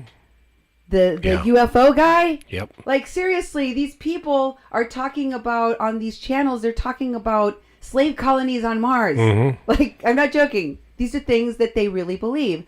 So, how does this slip past? How do we have Christina Hollenbeck back at Standing Rock, working with MIT, and now we have Javier Kinney with Nexus and Marianne Thompson-Frenk all involved in this. Here's Solve, the group that I told you Christina Hollenbeck is part of, and here's a more recent picture of the fellows, or the people that are included. There's Christina Hollenbeck in her blonde hair all the way in the back, Phyllis Young at the forefront of the picture, and you can read over there who is involved, because somebody asked the question, could you please tell us who's in the class? And someone at the Lakota Law Project, that's Chase Iron Eyes, or as I call him now, Chase Lion Eyes, his organization that raised millions of dollars for only 2 clients to be, 2 water protectors to be defended, himself and Holy Elk Lafferty, both of whom took deals, folks. How many millions did they raise for you to get taken for a ride? Who the hell knows? Can you read those, hon? Yeah, absolutely. Apologies for the oversight. This is the Solver Osheti Sakone class of 2018. Left to right, civil engineer Kim Cameron of Standing Rock. Organizer Phyllis Young of Standing Rock. Thunder Valley CDC Solar Initiative Director Chance Renville of Pine Ridge. Oyate Take-Up Project Medicine Roof Farmers Market Executive Director Rose Frazier. Yeah, Rock Industries President Joseph McNeil of Standing Rock. And lastly, Red Cloud... Rock Industries.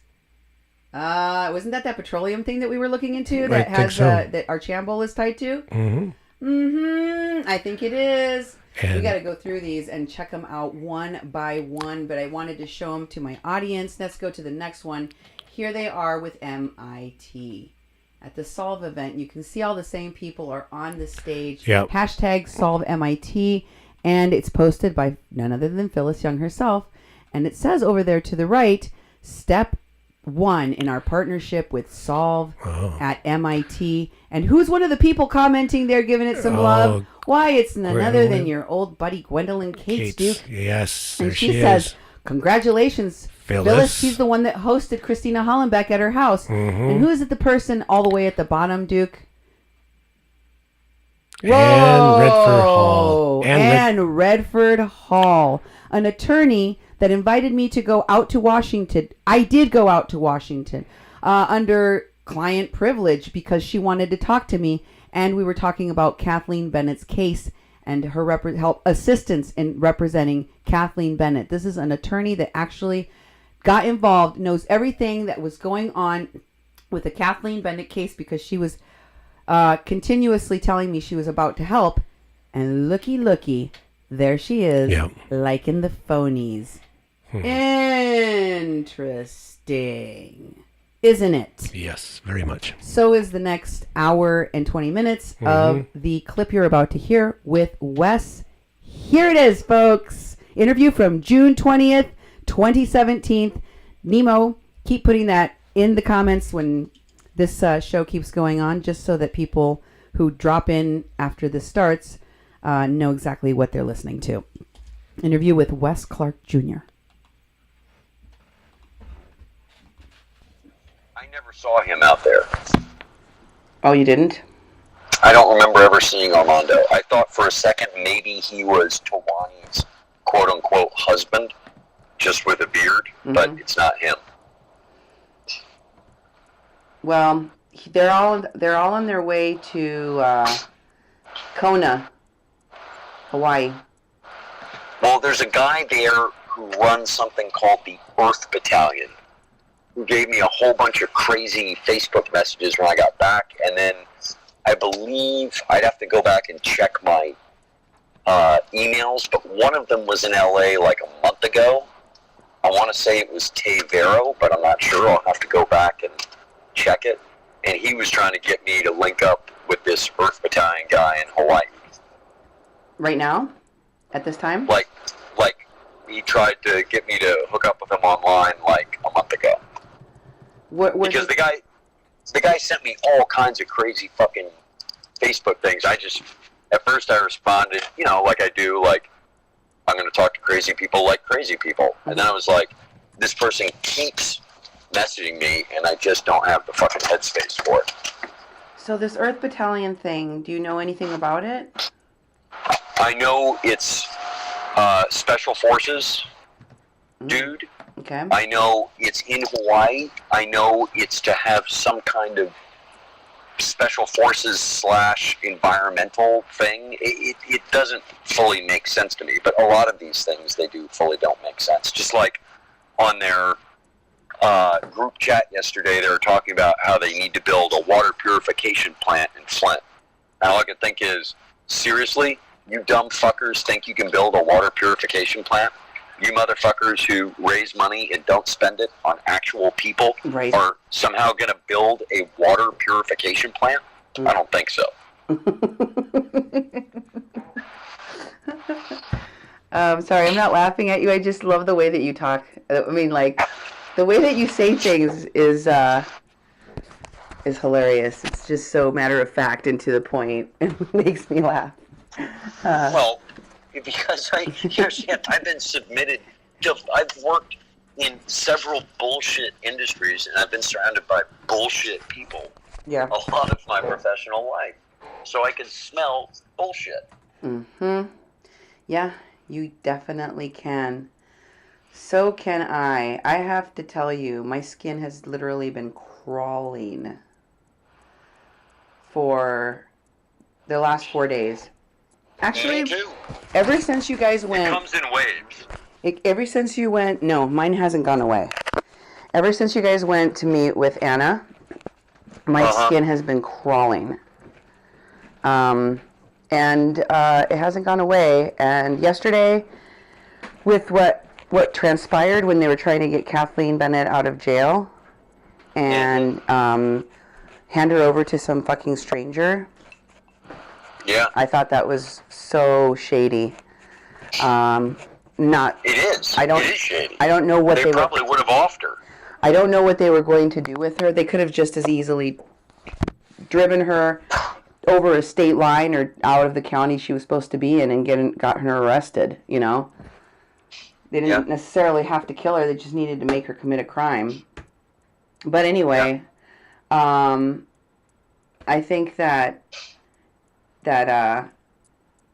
this next wave is going to be a smear campaign in the press. That's the last place that they have to battle. All of these people are parroting a message. Every one of them is saying the same thing. And that same thing is, we really can't do anything about Kathleen Bennett. All of you out there who are asking us what should we do about Kathleen Bennett. We don't know what to do. We're not lawyers. We're not lawyers. We're also not engineers, but we think we're going to build a water purification system in Flint. Yeah, and they're saying we don't have any abilities to do anything. This is going to have to be discussed in the courtroom. Okay. This has to be a thing that happens in the courtroom. And this Z, the producer for Jordan Sheridan, and also the person at the Truth Against the Machine, Z Cohen, she basically said to me when I told her that I had gathered exculpatory evidence that conclusively shows that the allegations made against Kathleen Bennett are patently false. That I have proven. You know, I've talked to a lot of people that have said shit like, well, taking her mother with dementia there in the first place is neglect, so she should be in there. And I'm like, well, you may think a lot of things. We can all have opinions. They're just like assholes. But you know what? The thing that they specifically charged her with wasn't going to the camp. It was tying her mother to a chair, leaving her naked, caked in her own excrement and urine. That's what she was charged with. And also... Amazingly, there's no photos of that, even though everybody had a cell phone on it. Right. And according to Bill Runningfisher, Travis, the person that was with him at the time, among others... Travis Biolette? He didn't remember his last name, but I'm willing to bet that that was exactly who it was. He said Travis had a GoPro, and he always had a camera on him, so he was going to ask that guy to see if he might have gotten pictures or video. And I was like, okay, good.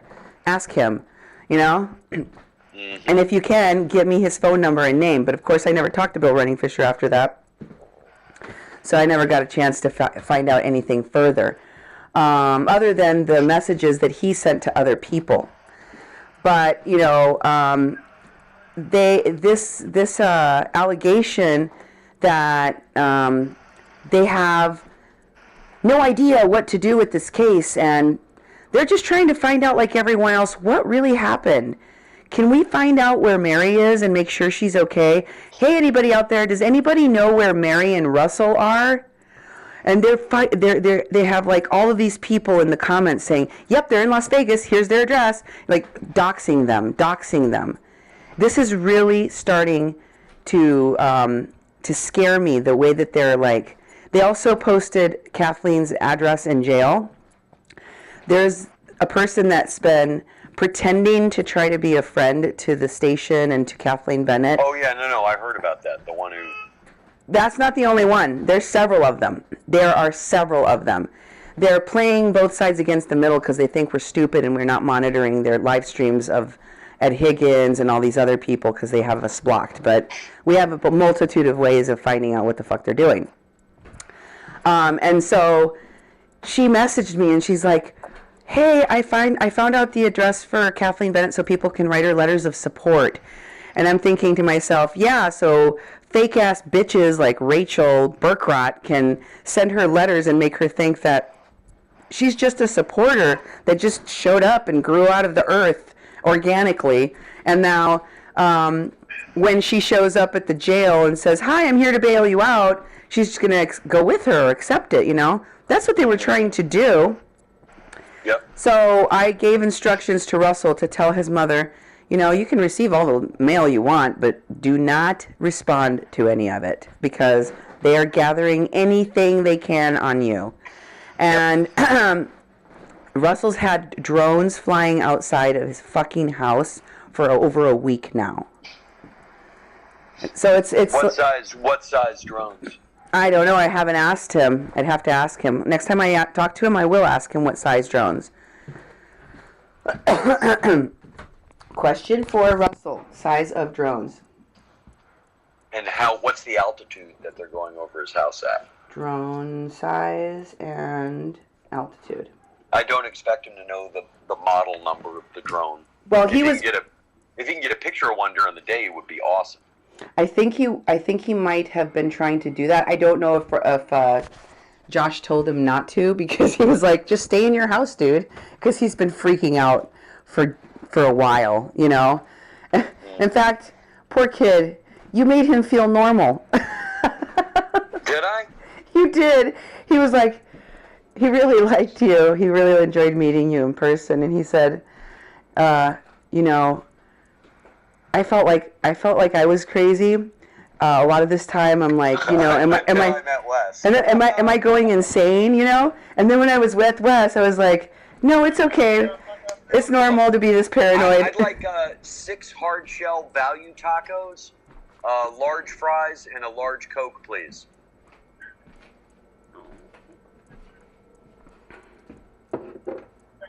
Okay, that's it.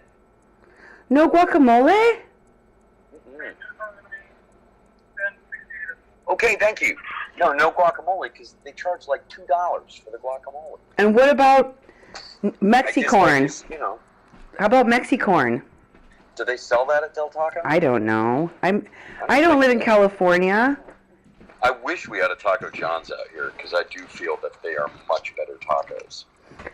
Yeah, well, I don't call those tacos. I call those chingaderas. No, you know what? Some ketchup, please.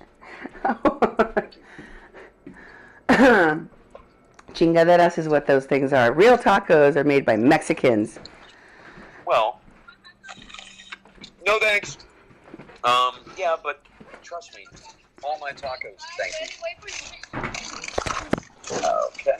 Great, thanks. Have a nice day. The thing is, it's like, okay, first of all of my tacos that I buy at Del Taco are made by Mexicans. So everybody working in there is Mexican, so they are muy auténtico. Okay. Y yo hablo un poco español. ¿De veras? Porque mi esposa fue colombiana. Ah, sí es cierto, se me olvidó. Oye, pero tú hablas el español muy bien, no un poquito. Mi vocabulario es como un niño. No, pero entiendes mucho. Y tu vocabulario, tu pronunciación, súper chingona, ¿eh? Muy bien. Gracias. No, porque cuando see, here's the past tense thing that fucks me up. Cuando hablando sobre mi esposa de colombiana, mucha gente dice, ay, qué pasado, qué lástima, colombiana. Because they know how painful it is. Oh. That you married a Colombian or that you divorced one? No, that both. Because A, really beautiful, B, really mean. Oh, well, that's at least you have Spanish to carry you out of that situation, because you know you made out pretty good, and you had children with her, didn't you? Yeah, no, I had 2 kids, and they're both beautiful and wonderful, and you know, I was just married to the wrong person. See what happens? That it kind of puts you off. It's that whole class thing. So it was like her father was a surgeon. I think her mother was middle class from Bogota, and it was like, you know, your job as the man is to make enough money that we spend it all on a staff to service me. And I feel bad for all the women in my life that have always dated me or married me thinking I'm somehow going to be rich. I feel bad for them because I'm never able to deliver on them. What's up, dogs? Stop barking. Stop. I see you. Okay, you're all great. Let me let you out back. They listen to you good. I have so many dogs, it's ridiculous. Wow. I've got five fucking dogs. Oh, I was trying to ask you, so I talked to my manager yesterday in the screenwriting world, and I started to tell him the story, and he's like, holy fuck, dude. And I'm like, yeah. He goes, that's like a movie, a documentary, a novel, all of it. Yeah. I'm like, yeah. He goes, Well, he's like, well, I'm friends with Leslie Stahl's daughter. Would you guys want to tell the story on 60 Minutes? Ooh, yes. And I was like, fuck yeah. So you'd be down for that, right? For hell yes. On 60 Minutes, man, that's some like old school reporting. They do some good work. Mm-hmm. The only thing that I have an aversion to is a hack that comes in and does a shitty job with such an important topic, like Chelsea fucking Lyons. People like that are what really upset me in the media world, because they just want to get to the punch and pick up their trophy and then walk out, you know? Mm-hmm. But Leslie Stahl, yes, please. Okay. If that could We'll be try a and make thing, it happen. that would be awesome. I mean, look, the thing is, I talked to a fucking U.S. Senator and a U.S. Congressman on open lines about this. Mm-hmm. So regardless of whether or not my calls to the FBI went through, those calls are all monitored by, you know, all of our Homeland Security and everything else. Mm-hmm. So it's on the record. Mm-hmm. But you have to understand, Wes, this is the thing that I don't think it's going to happen. I know it's going to happen. It's already started happening. They're using their propaganda outlets, and there's more than just one. It's not just Ed Higgins Activate Now. It's not just Truth Against the Machine. It's not just TYT. It's not just... it's task and purpose as well. All of these, yes, a lot of these places have been used as, whether wholly or in part, because I can understand that maybe I'm incorrect about the whole site, the whole place being compromised, but they have reporters within. 1 or 2 people. Right, exactly. Just like the Water Protector Legal Collective. I figured out how they're doing what they're doing, because I already suspected them of not taking evidence, of not helping people, and obstructing other lawyers that wanted to help, because they wanted to control the narrative. I could see it being done on the outside, but I couldn't see the details of how they were doing it. After you guys went to TYT on last Friday, I got to see inside. They take volunteers like these people, they put them on a case, and here's how they offer it to the lawyers.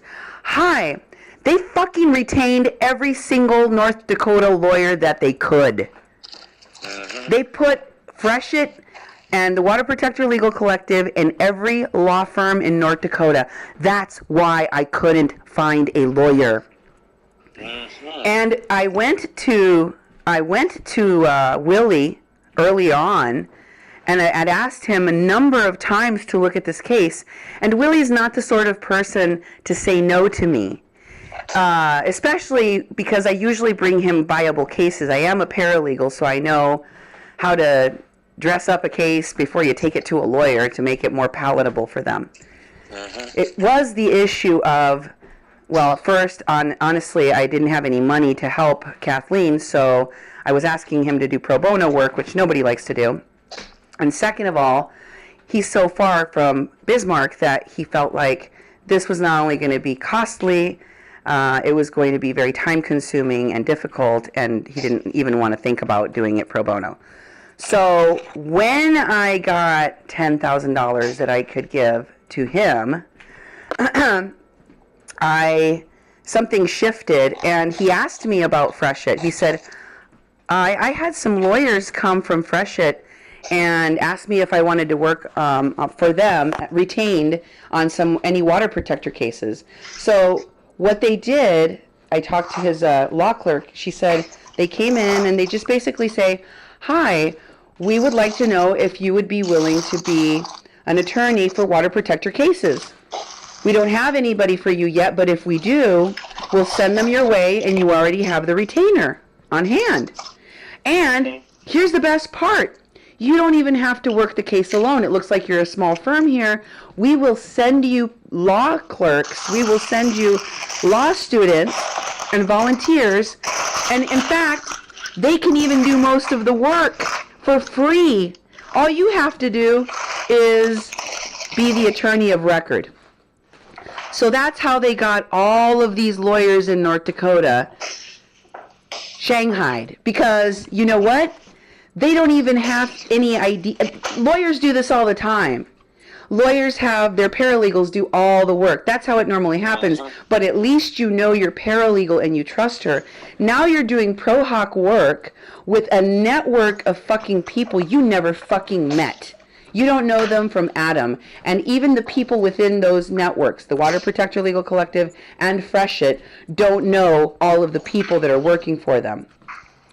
So it's very easy to have somebody come and infiltrate that group and work directly with the prosecution. The only thing that you can't see is all of the discovery. So they can figure out exactly what they need to do and how they need to maneuver in a case, what kind of plea deals they need to give based on evidence being collected. They can sabotage the case from within. This is incredibly illegal, isn't it? Yeah, but not if you don't catch them. Not if you don't catch them. We caught them, Wesley. But you caught them. We caught them. We caught them, but nobody had been able to see that, and that is why they are scared right now, because their cover has just been blown. And you know what the first thing I did was? I called another water protector whose case is being handled by Freshit. Incidentally, right at the same time that Water Protector Legal Collective showed up, and Rachel called Russell and said, "Hi, we would like to bail your mother out of jail." They contacted this other water protector and said, "Hi, we would like to pay for your legal fees. Here's $20,000. And she was super excited, and I was like, "Oh, that's great." Never asked her who gave her the money. And so I called her and I said, "Who gave you that money?" And she goes, "Freshit." And I'm like, fuck. I said, who are the lawyers working on your case? Because the one lawyer that she mentioned, I know. And so I was comfortable with that because I thought, okay, that's a good lawyer. I know who he is. You're in good hands. His name is Bruce Nestor, by the way. And he's married to a Mexican, white guy married to a Mexican, good friend of mine. Her name is Susana de Leon, also a lawyer. And they were out at Standing Rock. In fact, she texted me once when she was going out there, because they go out there and do the Aztec dancing. Mm-hmm. She travels around the world doing that, and runs a law firm with her husband. So I knew that they were safe, and they're for real. They've been advocates doing advocacy work on behalf of immigrants and poor people, and you know, they were out there protesting the Philando Castile killing in Minneapolis, and they're down. They're for real. So I wasn't worried about that, but she kept mentioning a guy named Jeff. And when she leaked information to me about her boyfriend's case and told me that Michael Marcus was definitely an informant, and this wasn't his first rodeo. So I started saying that in my shows. I said, Michael Marcus, a known informant, and people started flipping the fuck out. I saw in the comments, they were like, "How do you know this? Who told you this information?" And I'm like, I'm not telling, but I know. I know that's true. So after I said that, she gets a call giving her $20,000 for her legal fees, and the lawyer contacts her from her legal team to tell her that Michael Marcus has decided not to cooperate any further with Morton County. I told the story to the attorney on our legal team. Mm-hmm. She didn't even let me finish the sentence. She goes, "Bullshit." I said, "Really?" And she goes, "Yeah, you can't not cooperate anymore. He's already, the only reason that guy is facing charges is because this guy turned him in. He's already given them the information. You can't unring that bell." So I called her back and I said, "This is what the attorney I'm working with said about what that other attorney that called you said." And she's like, "Yeah, I was thinking about that too, and I thought it was really weird." I had all my red flags going up when she told me that this lawyer called her on a Sunday after I had done my show. And I'm like, what? First of all, you can't find a fucking lawyer or a doctor on the weekend to save your fucking life. No. That shit doesn't happen in real life. I said, how do Chelsea you... Lyons could. I said, who is this guy? Do you know him? And she said, no, actually, I don't. And I said, do you trust him? And she goes, well, now that you mention it, he will never talk to me on Signal. He always says that he can't get it to work on his phone. I said, really? So you've been having unsecured conversations with your lawyer, with one of your lawyers? And she's like, yeah. And I said, and then she said, also, he's not emailing from a law firm email. He's using his personal Gmail account to message with me. And I just got a weird thing in Turkish from someone named Iman Isli. Iman Isli? Yeah. Weird. It's not a name that comes up in your... Nope. No, I'm looking. From. Isli. Iman Isli. So when she told me all of that, I said, you know what you need to do? You need to contact your lawyer immediately and tell him that you do not want anyone from the Water Protector Legal Collective or from Freshit having any more to do with your case. They can't have any confidential information. Everything is client attorney privileged between you and Bruce Nestor only. Mm-hmm. And I shut their shit down with one call. I only wish I knew. This is what I'm upset about, and I know that you guys trust Anna, and I'm so happy that you do, and I'm hoping that she will run and do something with this story. But the clock is ticking, Wes, and every fucking day that I sit on this information, there's somebody out there whose legal case is being railroaded by these motherfuckers because I can't tell the public what I know. Mm-hmm. If I could tell the public what I know, they could all lock down their legal cases, and either the Freshit and the Water Protector Legal Collective would have to pony up that money to actually help water protectors so that they could salvage their image. Because when I was talking to this bitch on the phone, I made it real clear what I thought of her. I want her to run home and have nightmares every time she thinks of me. Because I said to her very clearly, what are you doing?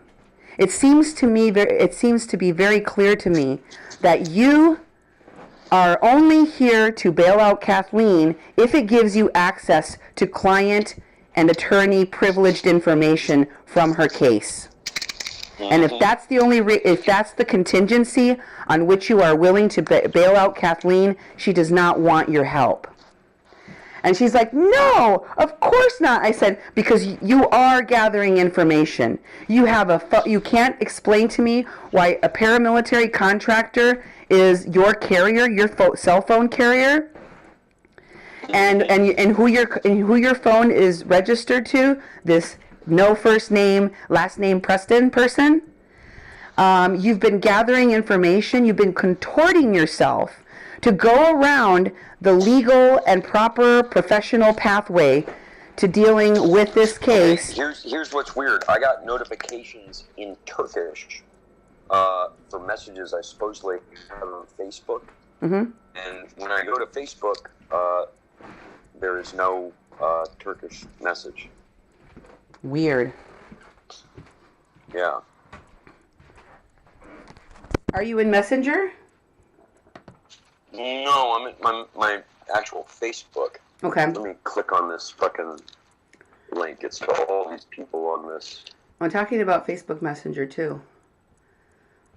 But I told her, I said, who are you collecting this information for, and who are you giving it to? Is it the prosecution? Is it Morton County? And she's like, of course not! I would never do that! And like, she was flipping out. I knew she was going to deny, but I wanted her to know, I am on to you, I know what you're doing, and you're not going to do it. And I said... I'm really freaked out about the Turkish stuff I just saw on my computer, which... Did you open up your Messenger to see if you could see it? No, I'm in Messenger, it's not there. But I know this was like Turkish. I know what Turkish looks like. And it looked like it was in like a Facebook message format, and when I get on Facebook, there's no message. Weird. Very weird. I'll have to call Josh and figure out what the fuck that is. Oh my God, are you joking right now? What? Why? No, I just noticed that there was a tropical storm Cindy in the Gulf of Mexico. Here it comes. No, it's real. Somebody posted it. It says Tropical Storm Cindy. It's in the Gulf of Mexico. Now they name a tropical storm after me. Wow. Wow. Wow. So I really hope that we don't have to sit on this information much longer. It is giving me agita. When I talked to Josh yesterday, I'm like, seriously? Well, what are you still sitting on? Because I was kind of, you already brought up Ed Higgins. You didn't, but you never finished burying Jordan. It's not about burying Jordan. It's about exposing the Water Protector Legal Collective and the fact that they are working in people's cases and that they are sabotaging people's cases. They pointed, I saw a lot of things that really pissed me off, like the fact that they bailed out Ed Higgins, that the Water Protector Legal Collective was helping a bunch of these infiltrators. And I'm like, oh, I guess that's what they're using Water Protector money for. They're going to go and make sure that they get all of their agents out of jail after they fake arrest them. And I would talk about somebody like Michael Fassig and Michael Marcus and expose them, like on the night that they burned the HQ for the Veterans Stand for Standing Rock. And the next day, they'd get arrested. And I'm like, oh, how convenient. I guess they called their agents in.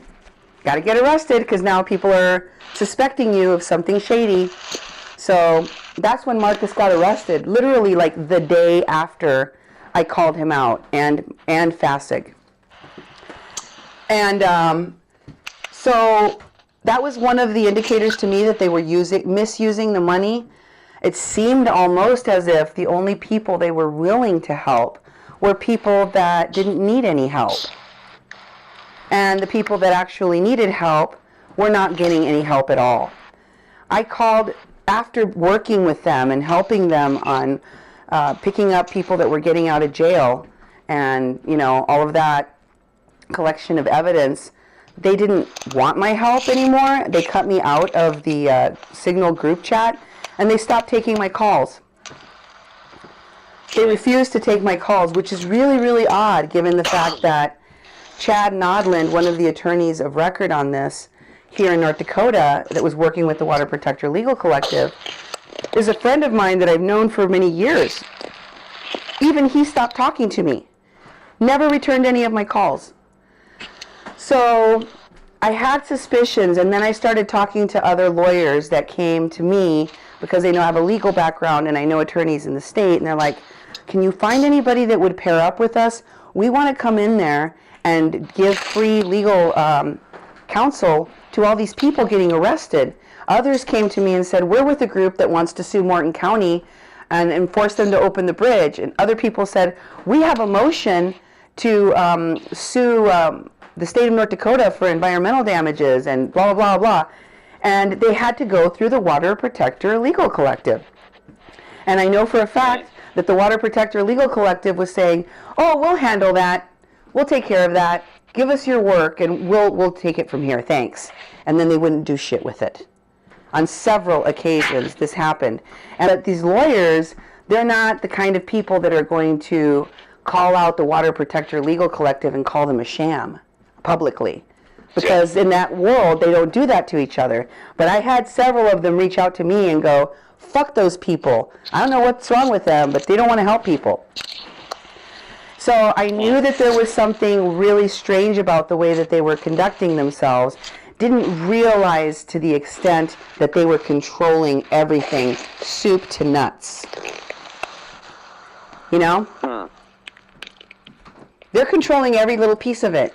There's one piece of it that we're talking about with the media part that is very concerning, but this thing has many legs. It needs to have that many legs just to stand. One arm is the media arm. The other arm is the legal arm. Mm-hmm. Just like they had a whole host of paramilitary contractors that are set up all over the country, probably in every state. They're already networked. All you gotta do is call one of them. That's true. Yeah, they're ready to go. So they've got them in Flint. They've got them everywhere. I can't wait to see what they try and do tomorrow. You're excited about that? Well, I'm worried about it. You know, I mean, look, for me, what matters is that the whole dishonesty thing at the heart of the entire war on terror is part of the problem. I mean, because the military pumped fake stories into the mainstream news in the late 2000s, they broke trust with the American people. I mean, we're a fucking democracy. If you don't know the facts, how can you make a decision? When somebody fucks up, you have to know they fucked up. So that you can change what you're doing to stop fucking up. And they've taken this away from us. And they've broken down trust. And now all these techniques that they used overseas, which, by the way, obviously didn't fucking work, because the entire Middle East is on fucking fire. Yeah. All these things that didn't work there, now they're trying to do it here at home. And it's I mean, just the fact that woman on the links from The Intercept, her job when she was in the military was as a professional propagandist. Wow. And she's doing the same thing back here. Wow. Except it's for money. I mean, I'm sure it was for money then, but they convinced all the soldiers it's really about patriotism. Yeah. No, I mean, there's this... Look, I understand people got to work.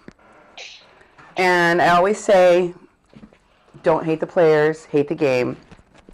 But I also think that the whole... I mean, we one thing we did learn from the Nuremberg trials is you can't just say I was doing my job. Yep. You're still a fucking criminal. Yep. And there are levels of denial you have to be under, many layers, in order to be aware of the effects that you are having. Your crew, your operation, your company, your battalion, whatever the fuck you're involved in, what you're affecting other people with, and you do have autonomous choice whether or not you continue to do that. And what I've seen is that these people are callously moving forward, knowing full well that we have exposed the innocence of this woman. They're more concerned with protecting the operation than they are with making things right. And I've said all along, I told people, I said, you know, if they would let Kathleen go, I could move on to other things. I don't have to keep exposing them. I could just be like, oh good, Kathleen's home now. Bye everybody. Gotta go. But that's not happening. So I have to continue to expose what they're doing. I don't have any choice. I don't want to be in this relationship any more than they do. But they're not giving me any options. And the way that I see things right now, I hope Josh agrees. I'm going to have to do something about this very soon. People are literally writing to me and saying, why are you not talking? When are you going to say something again? And I almost feel like, I'll just be really honest with you, Wes. I feel like TYT could be holding this information hostage, not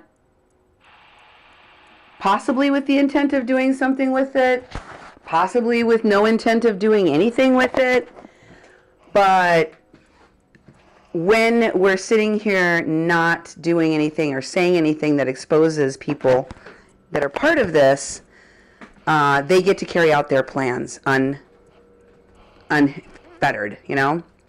That concerns me a lot. I've done a lot of things in my life, and the things I regret the most, to be honest with you, is all of the times that I could have said something and I didn't, or done something that I didn't do. That's the shit that sticks with me. I got it. No, I mean, that's what caused me to call the FBI. I'm like, I can't let a terrorist fucking attack happen in the country. Even if people call me crazy, there's something going on out there. Mm-hmm. There's something going on linking this group of people. And they are not undercover FBI. Mm-hmm, mm-hmm.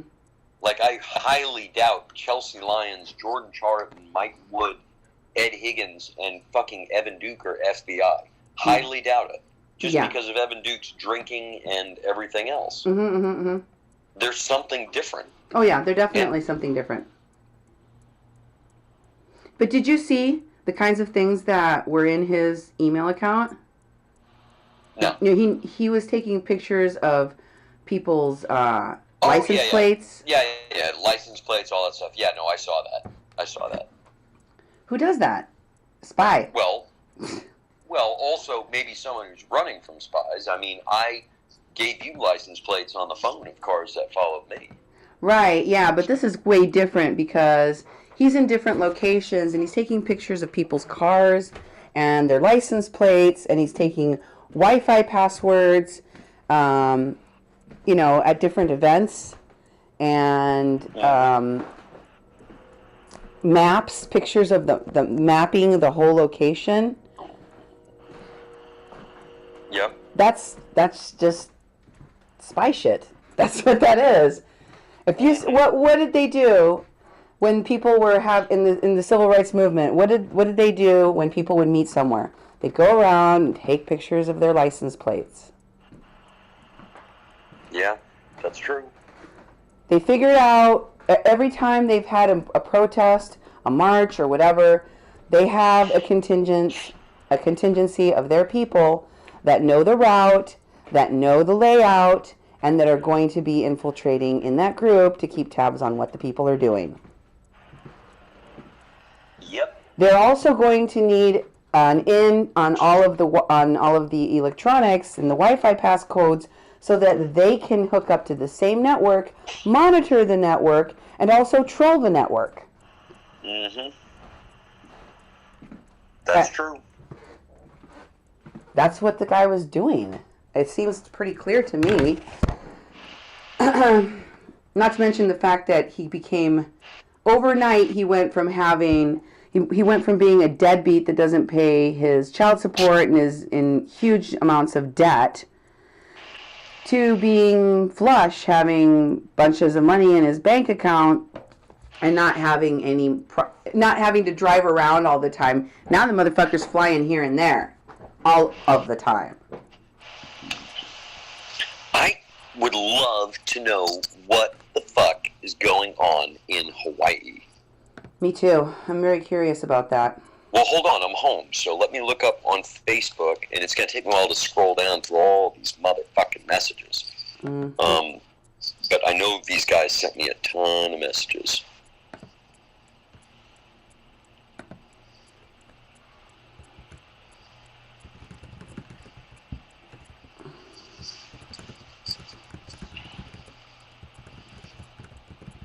And I know I'll be able to find them. Because they send them to me all the fucking time.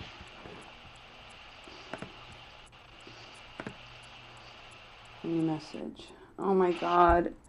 I need to find a place in Bismarck. Harold Bustamante? Harold Bustamante. Yep. Okay. It's one of them, I think.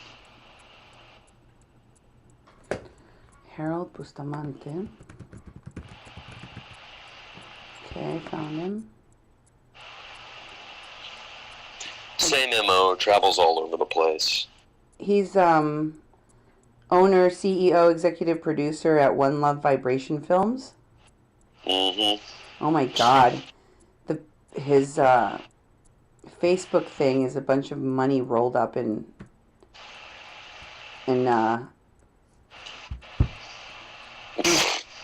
he's got these stacks of money. You see that?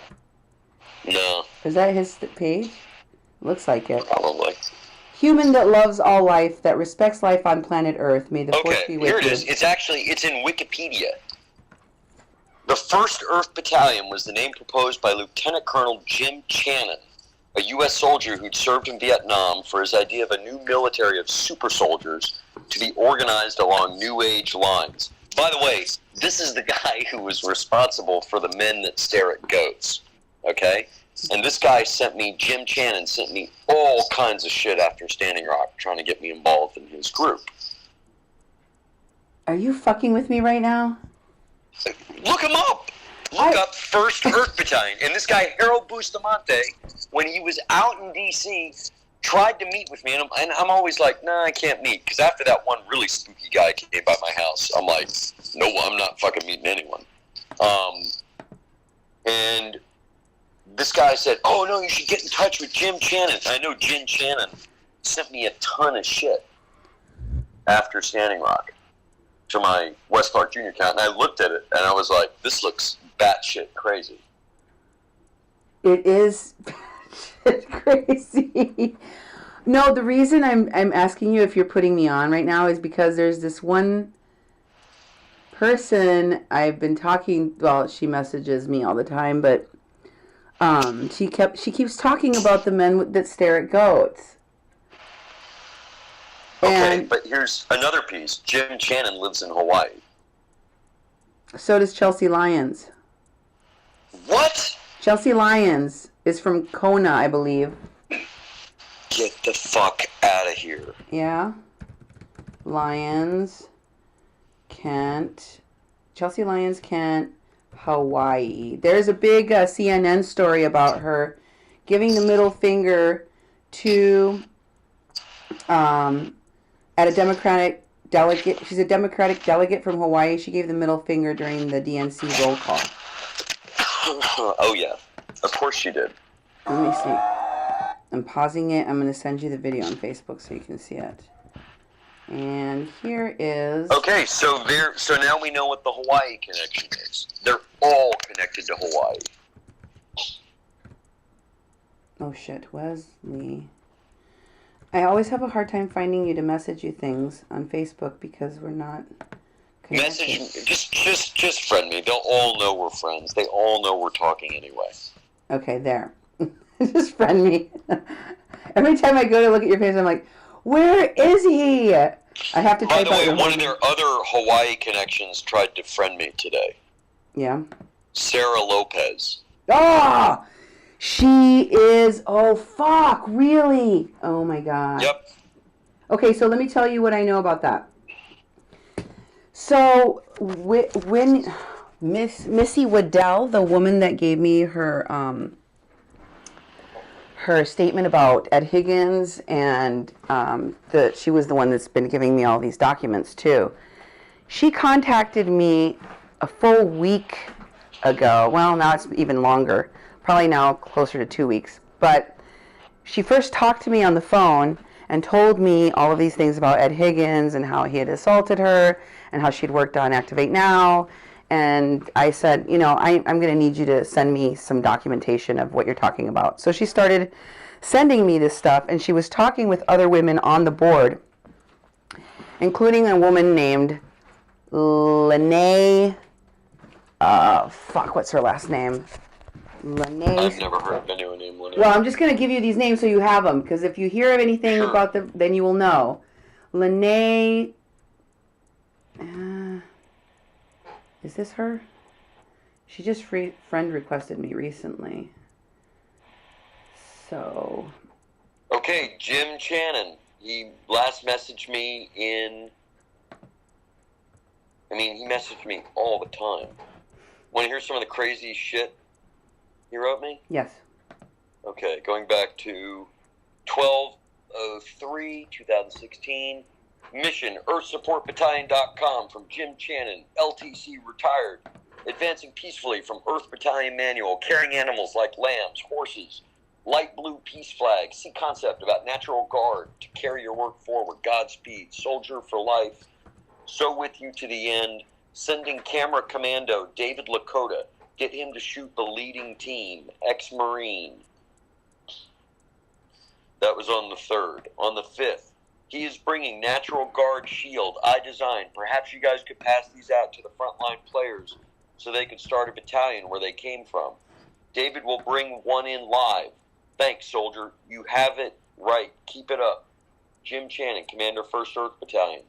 Thanks for taking, and then on the 8th, thanks for taking the lead, champ. The real messages of your intent are in the world. Your branded veterans options worldwide. It's done out there. Good job, Jim Channon, Earth Battalion. And I said, thanks, bro. And then on the 13th, he says, I have a video after action report from LTC I sent to support the vet's cause. He has clear coverage and commentary of tactical value. Can he post this report on your timeline? Very good observations for future strategy. You're authorized some R&R, I guess you know. Or if there's a Facebook site that would not be monitored. Great work. Jim Channon, EarthBattalion.com. You can review them on my timeline anytime. Say hi to Michael. I said, hi, Jim. Everything I write or received is now monitored. I'll check it out. I mean, and it goes on. I mean, here's the thing. Maybe he really believes in the Earth Battalion. I mean, all these guys are all so spooky. I don't know what's fucking real and what isn't, and who's bullshitting me and who isn't. That's weird. But if it's the man who stares at goats getting in touch with me, I know it's probably not for real. It's probably not a good thing, no. So this Sarah Lopez is from a wealthy Texas family, and she... Whoa. Now that makes me do another connection, because one of these people is from a wealthy Texas family who posts all the time on my Facebook timeline. Yeah. And tags me all the time. Let me find her name. And she's from a wealthy Texas family, and she's Mexican. Okay.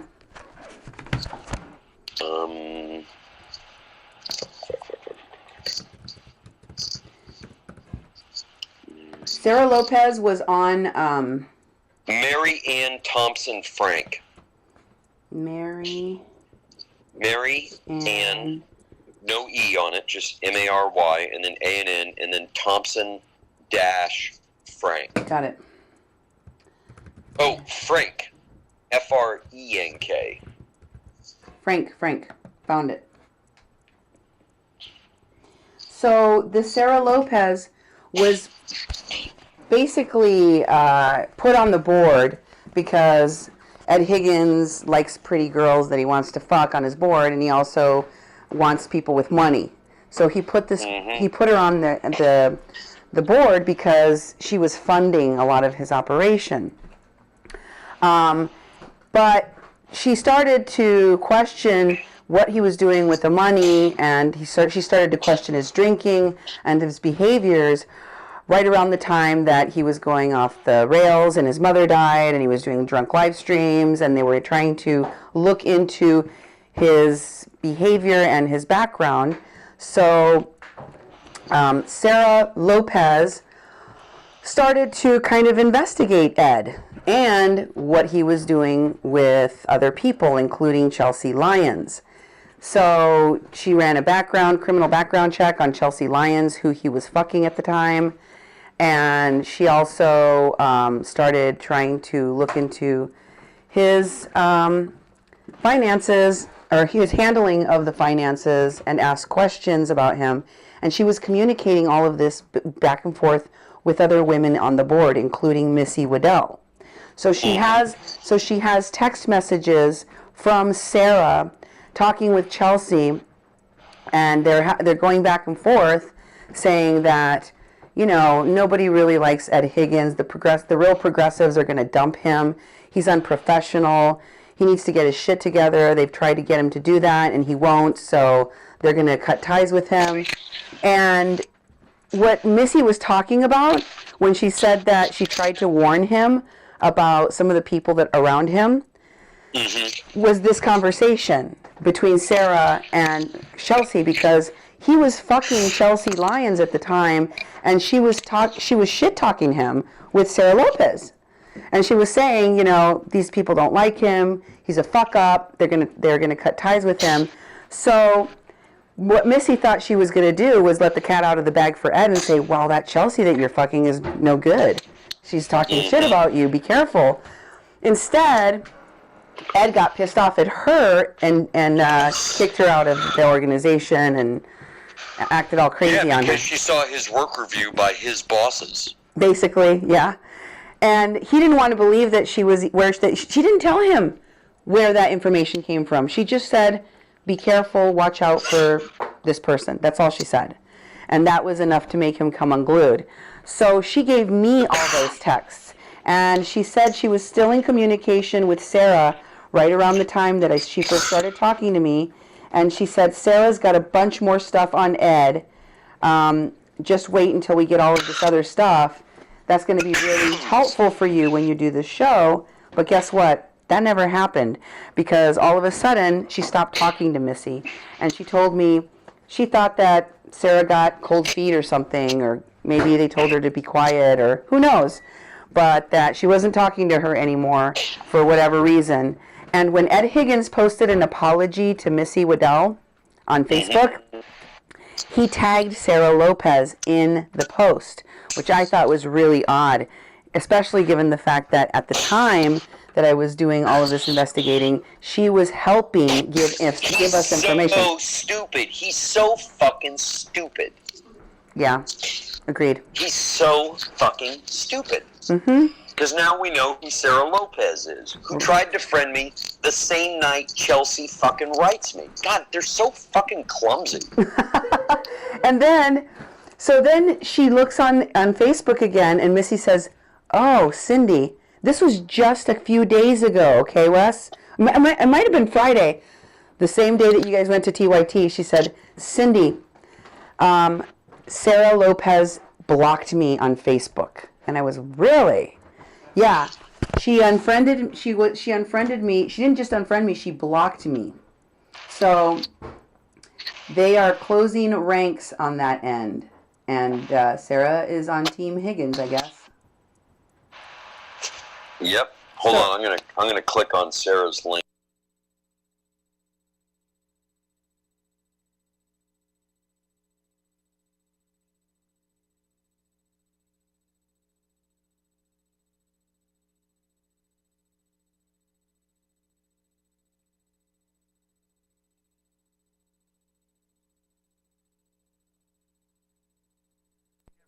I never saw him out there.